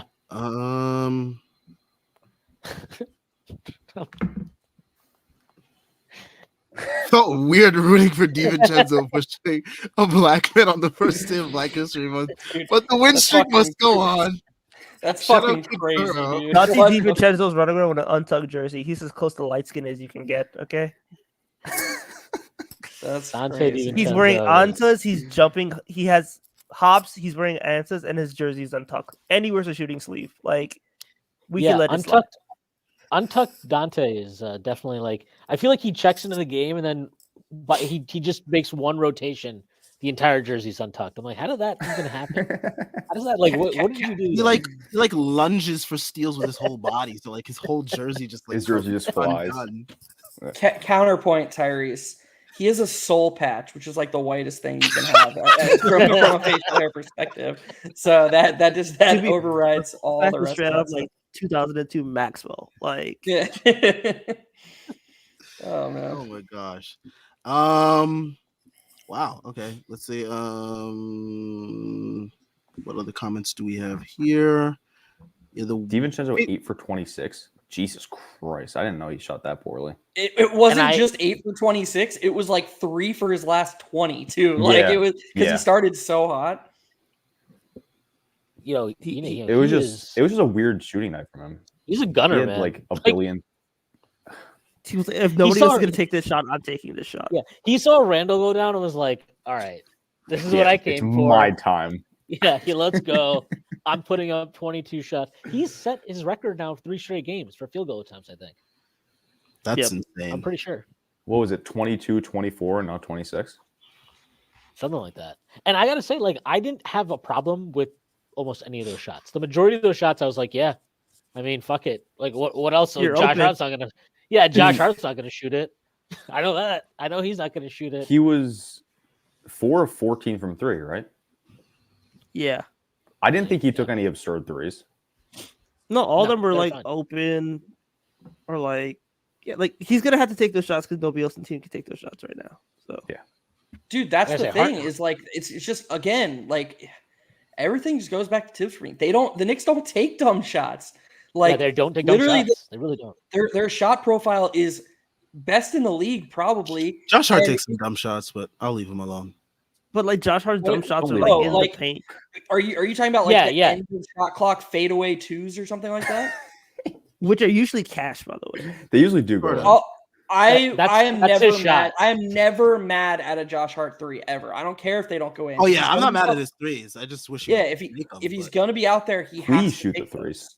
Yeah, he has to take those. So we have a bunch of guys shooting threes, and then if it gets dicey and we can't create a 3, we have one of the 5 best one-on-one players in the NBA creating a 2 or a pull-up 3. Like they don't take shots ever. Yeah. Yeah. I mean, No, this It's team is robotic crazy. at this point. kind of to go back to what we talked about earlier in the stream. Do we think Tibbs would ever go to and close with the starting lineup for playoff games instead of putting Josh in for Dante? Yeah, I think so. I actually think so. I do. I think he like views Dante is strong enough and a good enough rebounder that there are 100% be scenarios what he did. He did that against Dallas in this like when we lost to Dallas earlier this year. I think he definitely will. I that wouldn't surprise me at all. I don't know. I feel like Dante is definitely a Tibbs guy. So and his chemistry right now with Jalen is like pretty fucking spectacular. His chemistry with Randall, which is not easy. Like he has a really good rapport with Randall right now on the floor. That's really And invaluable. Hardenstein too, Schwen. Yeah. Yeah, and Hartenstein. And also, I just wanted to say, I thought Hartenstein was. Yeah. I mean, I know. I praised him earlier, but he was so fucking good tonight, man. He is.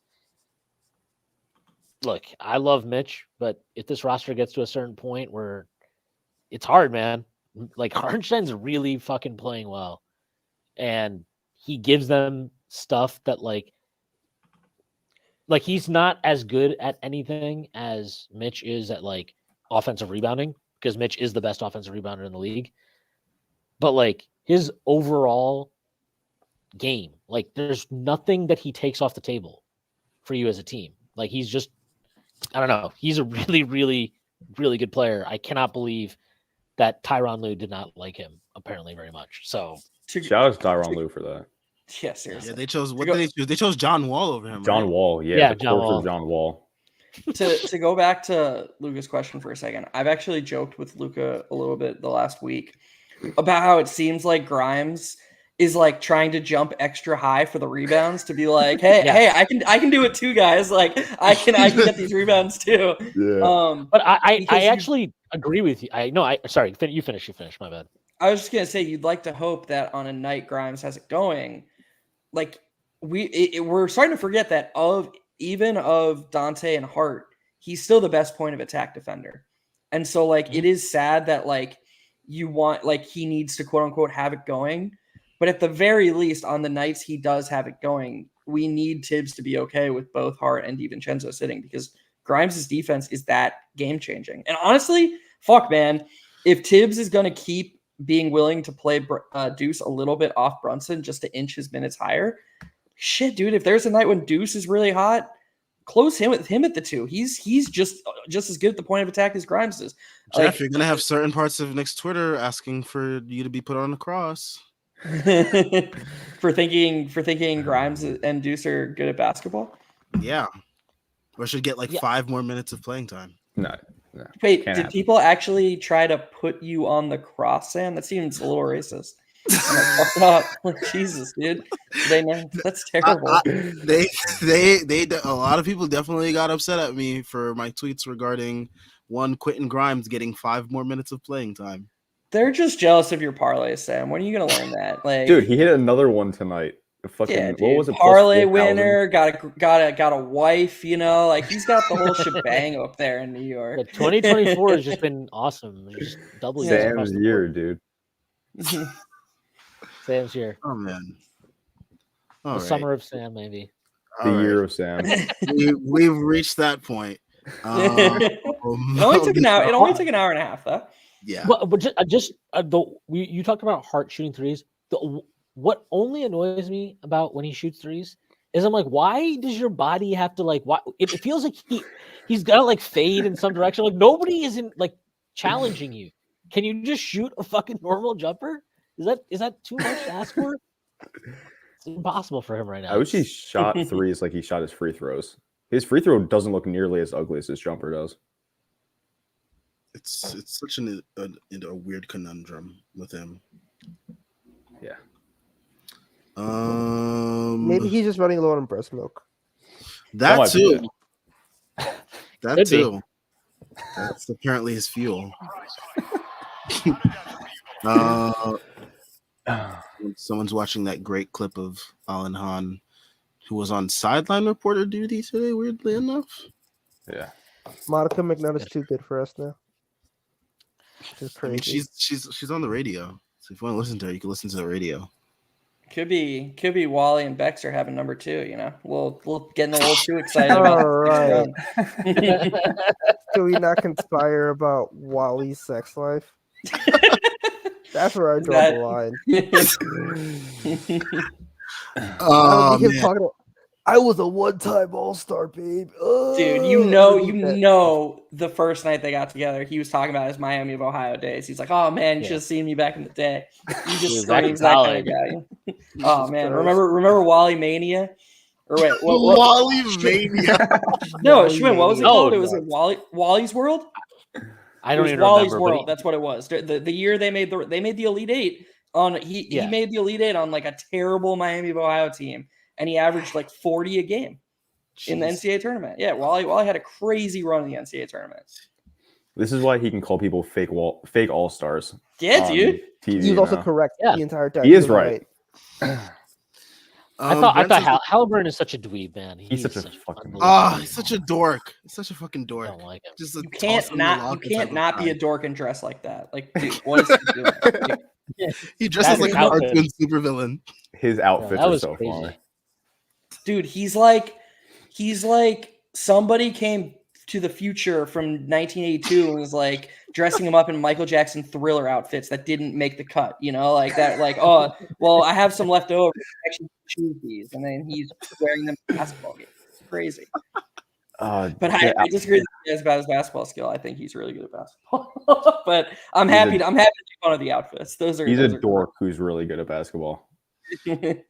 Brent says the Pacers in playoff time. I feel like the Pacers have Cavs like bust potential. Can't take them seriously when Hallie or Buddy can regularly be hunted on defense. Yeah, Halliburton is a joke on defense. I feel like half their team can be hunted on defense. Am I crazy for saying that?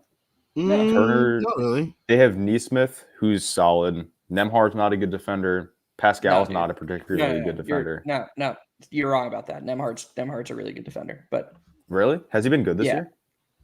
No. I don't know what his defensive EPM is, but dude, it's hard when we see Jalen Brunson, cooking half these guys. Dude, I thought he was doing work on Brunson. If I'm being honest, like I was like, get Nembhard off of Brunson. Oh yeah, he's 70th percentile defensive EPM this year. Yeah, so I guess he's been good.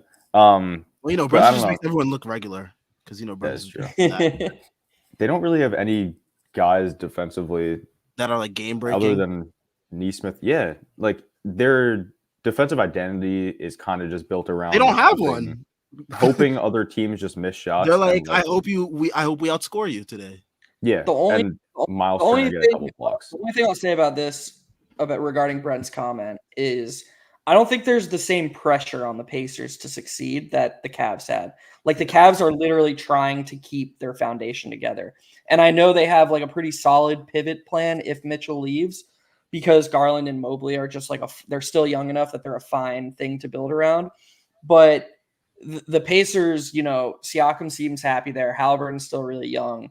I don't think there's like, oh my God, we have to win or things are going to fundamentally change. I feel like they're kind of playing with house money this year. So even if they lose in the first round, they'll just be like, okay, like we have to keep building around these two guys. But I do agree with Brent in the sense of I do see upside, but like against the top three teams, especially if they get the Knicks or the Celtics, I don't know if the Pacers if we should expect the Pacers to win a playoff series. Yeah, I mean, we know how much things change defensively in the playoffs as well. Like with teams locking in that much more, and just teams are going to be super locked in, especially knowing kind of what their offensive scheme has been so far to make them such a high-powered offense this year.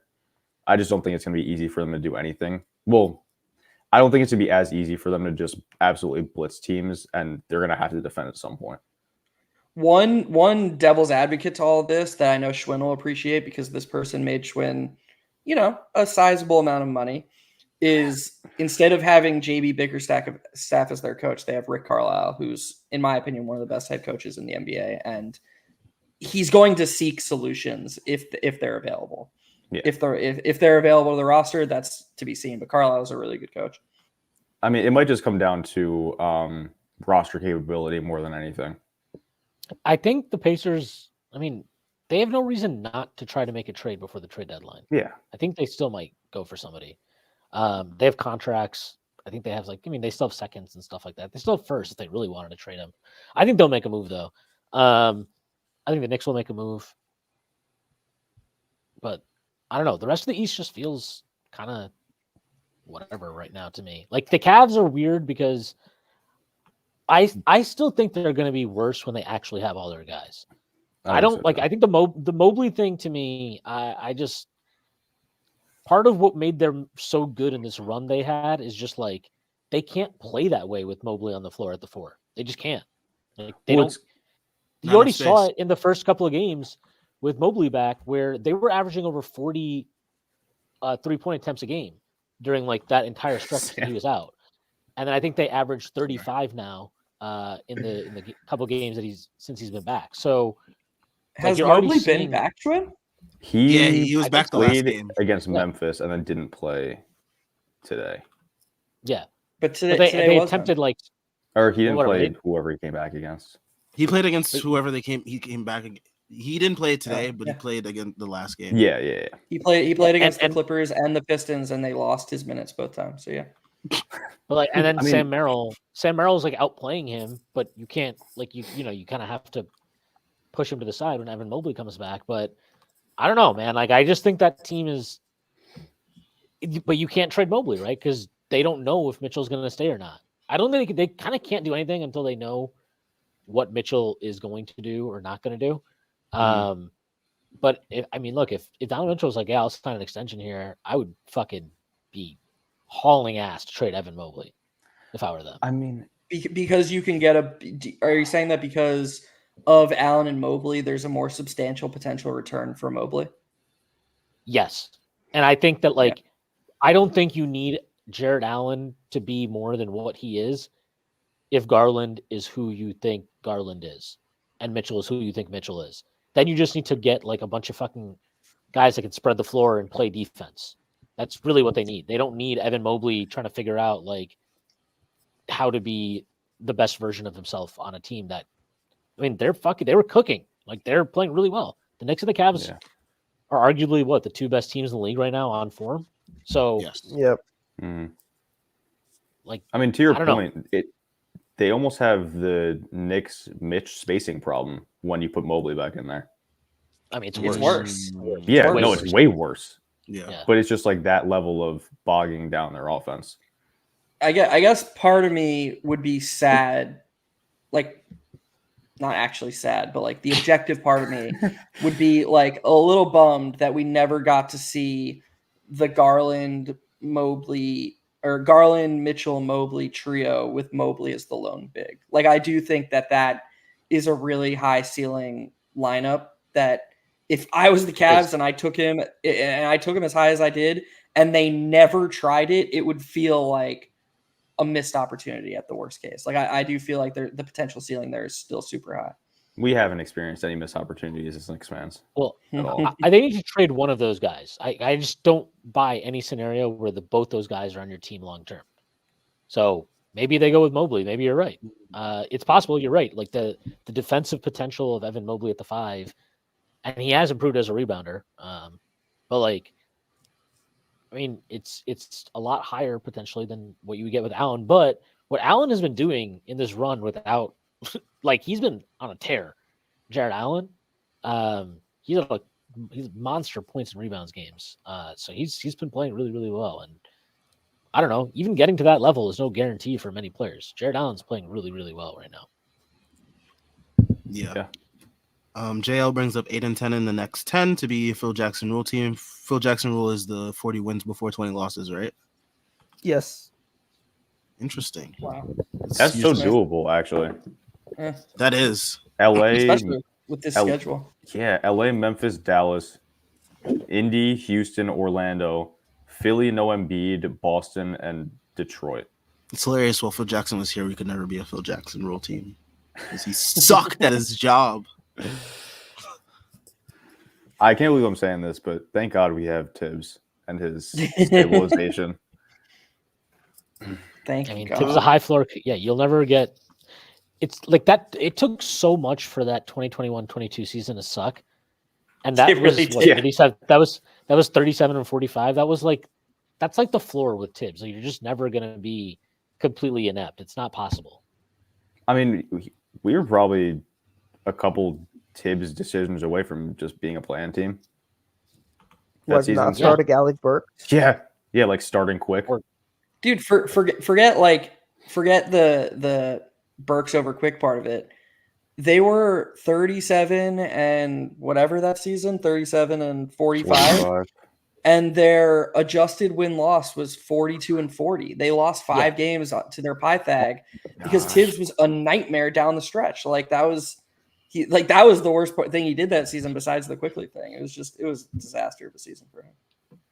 This comment here by Jordan Bub makes me think about, did Mark Cuban ever answer your question under under his tweet about he was like, ask me anything, guys. He's ducking. Well then, that's something he'll answer probably towards the end of his tenure of any type of management of the Mavericks. Tell you, man, if they don't win with Luka, like, he let Brunson out the door, and they traded Porzingis for nothing. They traded a bunch of shit to get him, and they basically traded him for a half good season from Spencer Dinwiddie. Like, congrats, dude. That's do you know how easy a team build would be if you had Brunson, Luka, and Porzingis? It's impossible to not build a championship team with those two. Like, you're on the doorstep of a championship right now, because that, like, what KP is doing right now in Boston, you cannot build a more perfect player to put next to Luka. You can't. And the way you have go ahead. Sam? Oh, I was just gonna say, then you have Brunson, who's growing, and like everything about this guy's career trajectory says whatever ounce of skill he has, he's going to maximize. And you don't give him what right now is like a bottom 10 percentile starting point guard contract. And you have those three, like, all you need is shooting and defense. That's it. Like, you could it's crazy. It's crazy. Imagine if the Knicks did something like this. People would not shut the fuck up about it. They would have Mark Cuban. It's Mark Cuban, and he goes off about fucking crypto on Twitter, so we got to pretend like he doesn't fuck his job. Like, fuck, man. They would have set themselves up so well if Jalen was on that 4 for 55. Whew. That would be such a bargain. And I don't but think Mark Cuban's stupid. Shout out to Mark Cuban. Mark Cuban building the Knicks dynasty will be talked about for generations to come. Does Mark Cuban deserve somewhat of a statue? No. Small one? He can get like a little plastic one. A plaque? You can get a plaque. You can take a picture with Precious Achua, and that's kind of it. It's gonna be a statue of Mark Cuban with his arm around Marcus Morris, the two guys who built the Knicks dynasty. Marcus Morris, Cuban, and then Emmanuel quickly. And like, Oh man. All right. I think first of all, can we admit that Precious Achiuwa looks better in 5 than Emmanuel quickly did? Are we allowed to say that now? no, what? you're not allowed to say that. Shut the fuck up. Oh, shut up. Wait, what did Terry say? I've been totally. I don't blanking. even. He I said don't even Precious remember. looks better in number 5 than Quickly. All It's right. disgusting. Yeah. Let's. Heresy. Too much. How many drinks did you have tonight, Tyrese? Don't worry about it.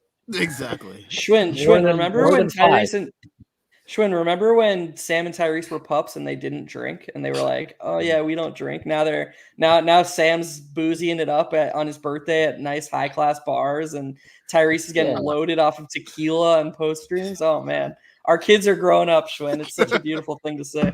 I know, and the best is like, it's like just rough week. I needed a drink. Oh, okay. I took a drink for every time Precious Achiuwa got an offensive rebound. Oh, You had 8 drinks tonight? Kidding, no. Only had 5. That would be a good drinking game. Oh, Drink we would every not. time the Knicks get an offensive rebound. Do you want to commit alcohol poisoning? Yeah, if you want to die. Yeah. That's something that we should probably do at one of the meetups for a playoff game. Just like get a shot every time. Just get fucking tanked. That'd be sick. That'd be awesome. Everybody I'm in, dude. is on the 2 train. I haven't drank in 2024. If Strickland has a meetup, I'll fly up and I'll just fucking ruin the thing. You know, like just say I won't, man. Say I won't. Okay, so Mark Cuban only gets a statue. He fixes the MTA. Good luck to him. Man. Yeah, good luck. If he fixes the MTA, man, he can get 3 He could be mayor. He could be mayor. I know where you're going. Because Mayor, stupid Eric Adams, can't do shit right around here. Fuck that bald ass loser. How did they get back to JL Eric says- Adams? Yeah. JL says, drink every time Josh Hart makes a shot. You won't be drinking at all. You would have had 1 drink actually today. You would have had Dry 1 drink. January. It's not January anymore. All right. What are the odds that Tyrese Maxey scores 17 points in this fourth quarter? Do you have Did another? you take him 55 plus sweating? or something? I took him for 60. Oh my god. Whoa, he's This approaching fucking 60. guy. He has He is 43. 43. Why? That's Oh, they're crazy. tied. Oh my And god. it's tied. You're in really good shape, dude. Dude, it's going to be the I don't fucking know. Malik Monk quadruple overtime 3-pointers thing again. Did you? We really need get the plus Jazz to better? just like knock them out though here. I don't think Maxey should play much more in this game. Sexton gets in his face. Sam, did you get better than plus like 1,000? I got it at plus 14,000. You're actually a psycho for that. For him to score 60? No, I got him at plus 1,300, and then I got him again at plus 1,500 because That's a little different than plus 14,000. Yeah, I know. I Plus 14,000. I've been like, Yeah, just I was like, holy cash shit. that out. No. No, it's plus. I got it at halftime. He had like 30 something, so it's plus. Yeah, I mean 10 to 1 seems about right with 43. He's gonna play the entire quarter, so all the best to you, my friend. Yeah, Nick. Yeah, Dude, Nick zero Nurse assists is crazy. He's like, oh man, He's Embiid's mellow. got this is It's the my mellow fucking stat team. line. What does he have? He has 43, 2 Two boards, rebounds. and no assists. Special That's so hoops cool. right there. That's real hoops. Dude, they have like, oh no, actually they have a decent amount of assists. Tobias has 4. Paul Reed has 4. Pat Bev has 5 off the bench. Yeah, they're all That's just it. feeding him. That's why. That's the guard we need. Pat Bev. All right, so Oh my god. yeah, JL Brunson only had 1 assist today. That was real hoops. Yep, that's what we want to see when everybody's out and Brunson's the guy. You know? Yeah, it's just Brunson's different. been The way like- Brunson Brunson's did been- it is different. Okay. Yes. Yeah, no, Yeah, I actually was about to say that, Trent. I was Yeah. actually about to say it's different. I actually really like how Brunson's been taking what the defense gives him. I didn't feel like tonight was egregious by any means, where he was hunting his own shot. He could get to the spots he wanted to get. He missed shots he makes all the time. The Knicks are happy with him taking those shots. And when they sent doubles, he made the early pass, and we created advantages off that. He just didn't get assists off it. So I of course had no problem with how Brunson played tonight. Yeah, I actually think you said this a little bit earlier, Jeff. I think the Pacers actually did a pretty good job for the most part containing Brunson as much as they could until he just like he was like, I can just score on anybody I want to. Yeah. Carlisle's good, man. Carlisle, like, it's not surprising to me that he had a strategy to try to exploit some of the Knicks' weaknesses with Randall and OG and Grimes out. The non-shooting, I thought they helped off the right spots a lot of the time. Brunson's just incredibly skilled. It's pretty remarkable to watch, to be honest. I mean, he coached Brunson too, so yeah, he knows how he plays. Maybe just not to this stop level. him like no one else can. It's a revenge game. Was he the guy who benched Brunson in the playoffs? Or was that kid? No, that was Carlisle. Yeah. So Brunson's trying to stick it to Carlisle every single time. I stick it to you. It's so wild having a guy that no one can, like, no team can stop. Like, it's so wild to like have that on your team. Like watching all these other teams have guys just like go off and like the other team just like can't do anything to stop them. And like having that guy in your team for the first time is like, whoa. Well, we have the unstoppable and we have the stopper now with OG. Yeah. It's kind of what a time to be a Knicks fan. We also have like the quote unquote stopper of a lineup for when Brunson's not playing. Like we literally have a team of all stoppers for when Brunson's off the court. Yeah. So like we're not even missing him that much because that lineup's going to give up like 2 points per 100 possessions. Like you guys are not going to score. They're going to score one. They'll score one. Yeah. But they'll only give up 2. So you're like, okay.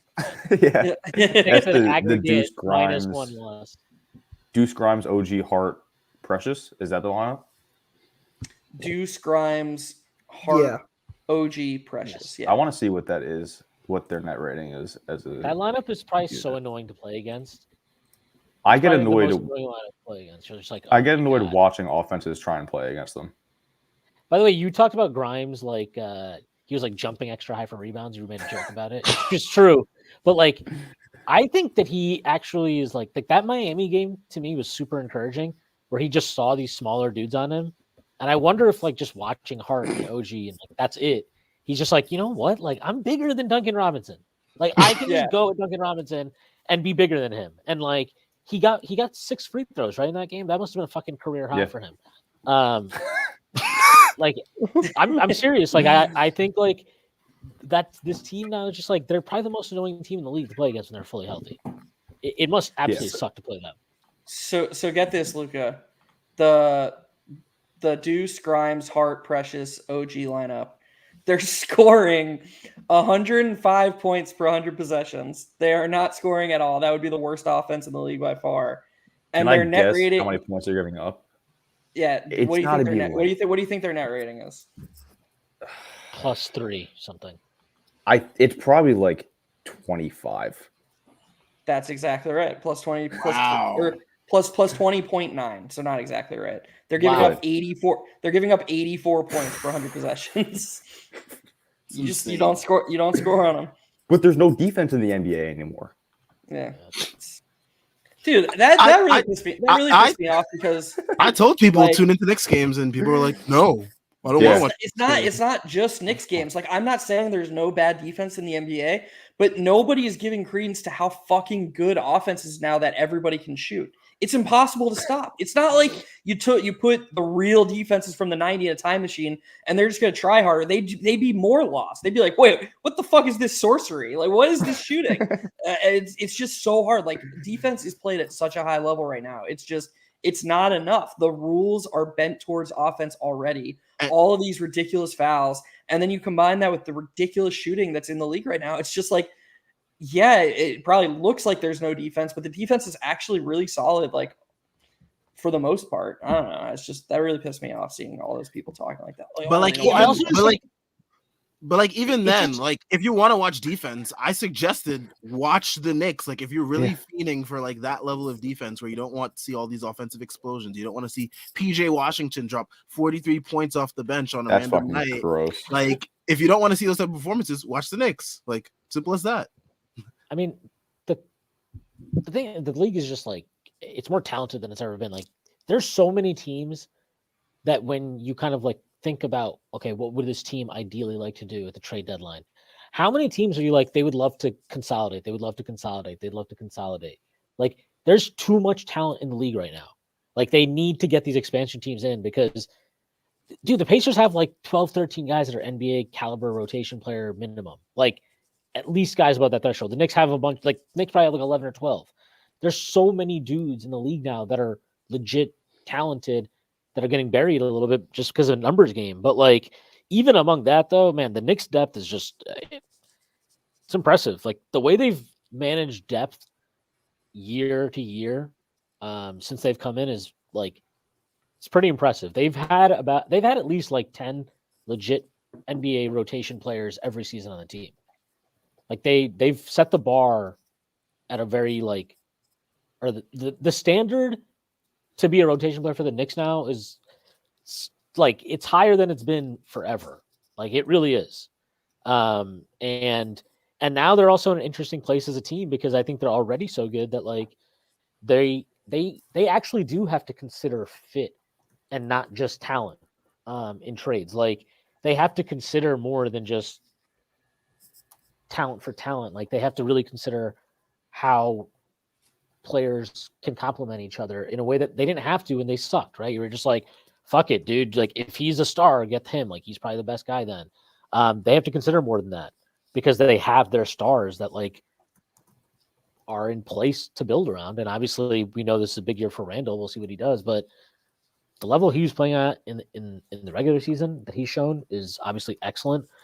Brunson, we already know, is both fantastic in the regular season and playoffs.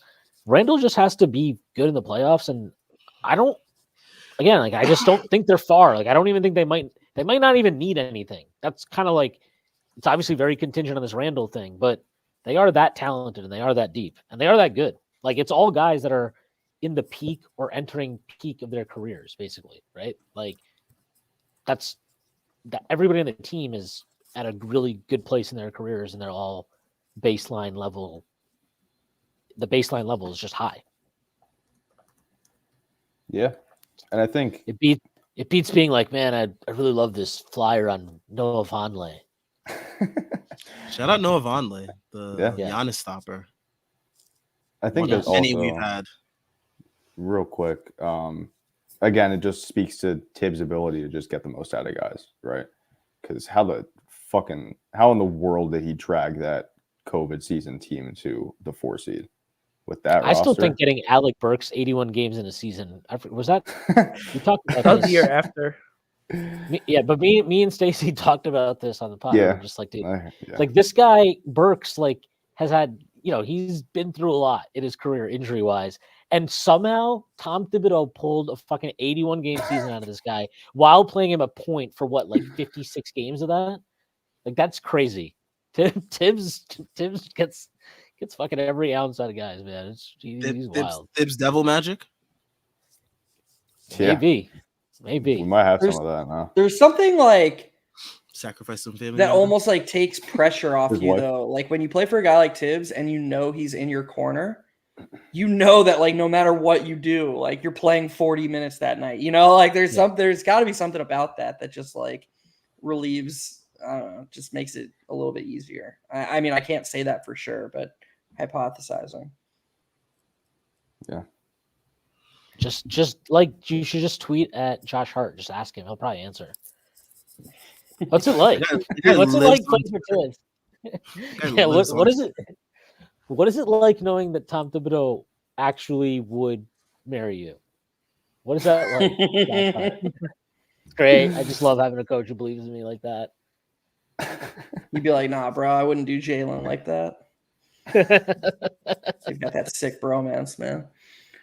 Dude, that interview thing from today. That interview was funny. Yeah, it was funny. That was good. People are liking the Knicks now. They're not allowed to. If you're not on the bandwagon already. It's so weird looking at the replies and the quotes of that tweet that people are like, oh my gosh, I can't believe I'm liking a Knicks team. It's like, What have we done to be unlikable except you? Yeah, like we've sucked forever. Like you hate us because we were bad. Yeah. I've seen Fuck so you many guys, people. you sucked. Yeah, it's so I hate weird. you guys. Why are you guys so ass? It's so weird. So, that Kevin guy just tweeted that this is he posted a picture of the 2018 draft of the Mavericks taking both Luka and Brunson, and he said this is what you call a generational fumble. They had no idea they were going to draft two top. Oh, okay. He means top 15, like in the league. I thought he meant top 15 in. No, I agree. I thought he meant top 15 in that draft class, and I was like, isn't Jalen higher than top 15 in the 2018 draft class? But yeah, no, it was just a misread by me. Yeah, that's an insane fumble, man. That's like, what they didn't get anything for him. They literally got nothing for him. That's wild, crazy. Yeah. You know, there's an alternate timeline too, where Jalen Brunson goes to the Miami Heat. Remember those rumors during that time? That was never real. Come on. But I'm saying that was definitely Leon being like, guys, I know we tampered here, but like, can we try a little bit? Can we can we get something out there? Yeah. Say Miami wanted him. Great. But imagine that though. Imagine Miami got him in another timeline. Nope. Don't want by the way, annoying timeline ever. Why would I want to imagine this? Yeah. Why are you asking me to imagine this? Yo, hey, Schwinn, imagine you got AIDS. Like, just imagine, you know, like that'd be kind of funny. No, but just consider it. Like, think about it. Just think about it. No, I don't want to consider a world where if you give Bam and Jimmy, forget Jimmy. Honestly, you put Bam with Brunson, that team is going to be fucking awesome. Like, I don't want to consider that. That sucks. We don't have to consider that. He's never leaving. No, he look, that interview after the game he had was awesome. Like, that guy, are we serious? How good for 20? You made the host leave the stream, Neil. What is your problem? What did he say? I want to see what he said. Sam being a masochist shouldn't surprise anybody. True. Have you seen Sam parlays? All right. Sam best parlays, like he doesn't care about the way. Sam, did you see Chris updated the fucking Maxi thing? As soon as you place the bet, he didn't take a shot for 2 minutes. Really? Yeah. I think he's still like 47 points. It's so sick, Luca. Sam can't catch a break on these. No, dude, I feel so bad for him. It's so I had disgusting. fucking AD couldn't score 2 points in 2 overtimes for me to get 30, and Sam's hitting fucking plus 4,500 live bets. Fuck out of here, dude. By the way, I shouldn't say last thought, but Brunson up to 7 in offensive EPN, 7th in the league, and I think it's pretty reasonable to say that, like, while defensive EPM is about as good as we can do right now to capture defense, it's just easier to capture offensive impact than defensive impact. Defensive EPM is probably a bit wonkier than offensive EPM. I think you could legitimately say that Brunson is providing top 10 impact in the league this season, which is pretty fucking wild. I mean, 7th offensive EPM, he's got to be at like plus 4.8. Probably their offense, plus 5. 5 point. Their offense just does not function if he's not on the floor. Like, it just does not. Yeah. It does not function. Even when Randall's on, like, it just does. It does not function. He is like to the kind of the point I think Jeff was making, and I think why that Tibbs' change in line in rotations before OG got hurt were really encouraging. Is he was like, okay, we're not gonna, like, he kind of just realized, okay, we're not gonna score in these minutes really, so we just need to have like minimum four strong defenders on at all times in those minutes. And they actually have that ability now, both with Randall and definitely even when Randall's not playing, they have it more so. Like, there are no weak. The one weak spot defensively is Jalen Brunson, and I got to be honest, like, yeah, he's a weak spot. If he's your worst defender, I've seen a high enough level from him at this point that I'm like, I think you can win a championship if he's your worst defender because he's that good on offense. Also, like, you definitely can. It's wild that I think you could have made the argument before the playoffs started last season that Randall's regular season production was as good as Brunson's, if not better, that season. Like, I think they were close enough where it was like, people made the argument that, like, Brunson was he had the intangibles because he was the ball handler, you know, but, like, I think you could make the argument that on the macro, Randall's overall impact was better. And Brunson's just taken such a huge leap that, like, even when Randall deservedly made another all-star team, Brunson is it's not even a conversation anymore. It's just Brunson is the guy right now, which is just kudos to him, man. Just continuing to get better and hone his craft. Yeah, I mean, Sam said it earlier. There's not a lot of teams in the NBA who can say they have a top 5 ISO offensive player in the league. And we're lucky enough to be one of them. Yeah, teams can't stop him. Like, no matter what they do. I mean, like even as we keep losing guys and teams are able to double him more, trap him more. Like the Jazz tried to run like box and one where they had like one guy just like following him around. Doesn't matter what coverage teams are throwing at him. Didn't somebody, I don't remember, what was it, Stacy? I don't know who it was. Somebody, I swear, tweeted out like, this is like, you're basically about to see what like a modern day, 2006ers team would be with like Randall out I think it was and this Stacey. Knicks squad. Yeah. And I'm like, that's exactly what it is now, where it's just like, dude, you're gonna throw a lot of attention at Brunson and we'll see how he handles it. But like when you open yourself up with like the level of rebounding this team has, and honestly shooting at times also, like they're a really good shooting team, the pressure that they can still put on you, it's hard. The Knicks are a tough team to defend, man. I was looking it up yesterday, but they have a better offensive rating than they did last year, even though they're lower in offensive rating ranks. Like the offense has gotten better, and that's, I mean, I think it says everything about, yes, like Randall too, but Brunson just, I mean, how important he is offensively to them cannot be understated. It's like an every 10 years thing, and it gets like slightly modified. Like Iverson was cooking from the mid-range and just carrying that offense while the defense was the best defense in the league. And then Derrick Rose was in 2011 was basically just doing that, but instead of the mid-range, he was just creating rim pressure and kickouts and making that offense average while they had the best defense in the league. And now that the Knicks have OG, it's just Brunson doing everything with pull-up threes and the mid-range, some weird combination of that. And the Knicks have the best defense in the league. So it's a good analogy. Yeah. All right. I think this is a good place for us to end. I think as most of us also have to go. Shout out to everyone that's been here rocking with us 2 hours plus. Make sure you guys leave a like and subscribe. We're on our way to 2K subs. So all that you do definitely does help us out there. We will be back on Saturday after the Lakers Knicks national TV game. Make sure you guys check us out for that. And yeah, everyone enjoy your Friday. Peace out.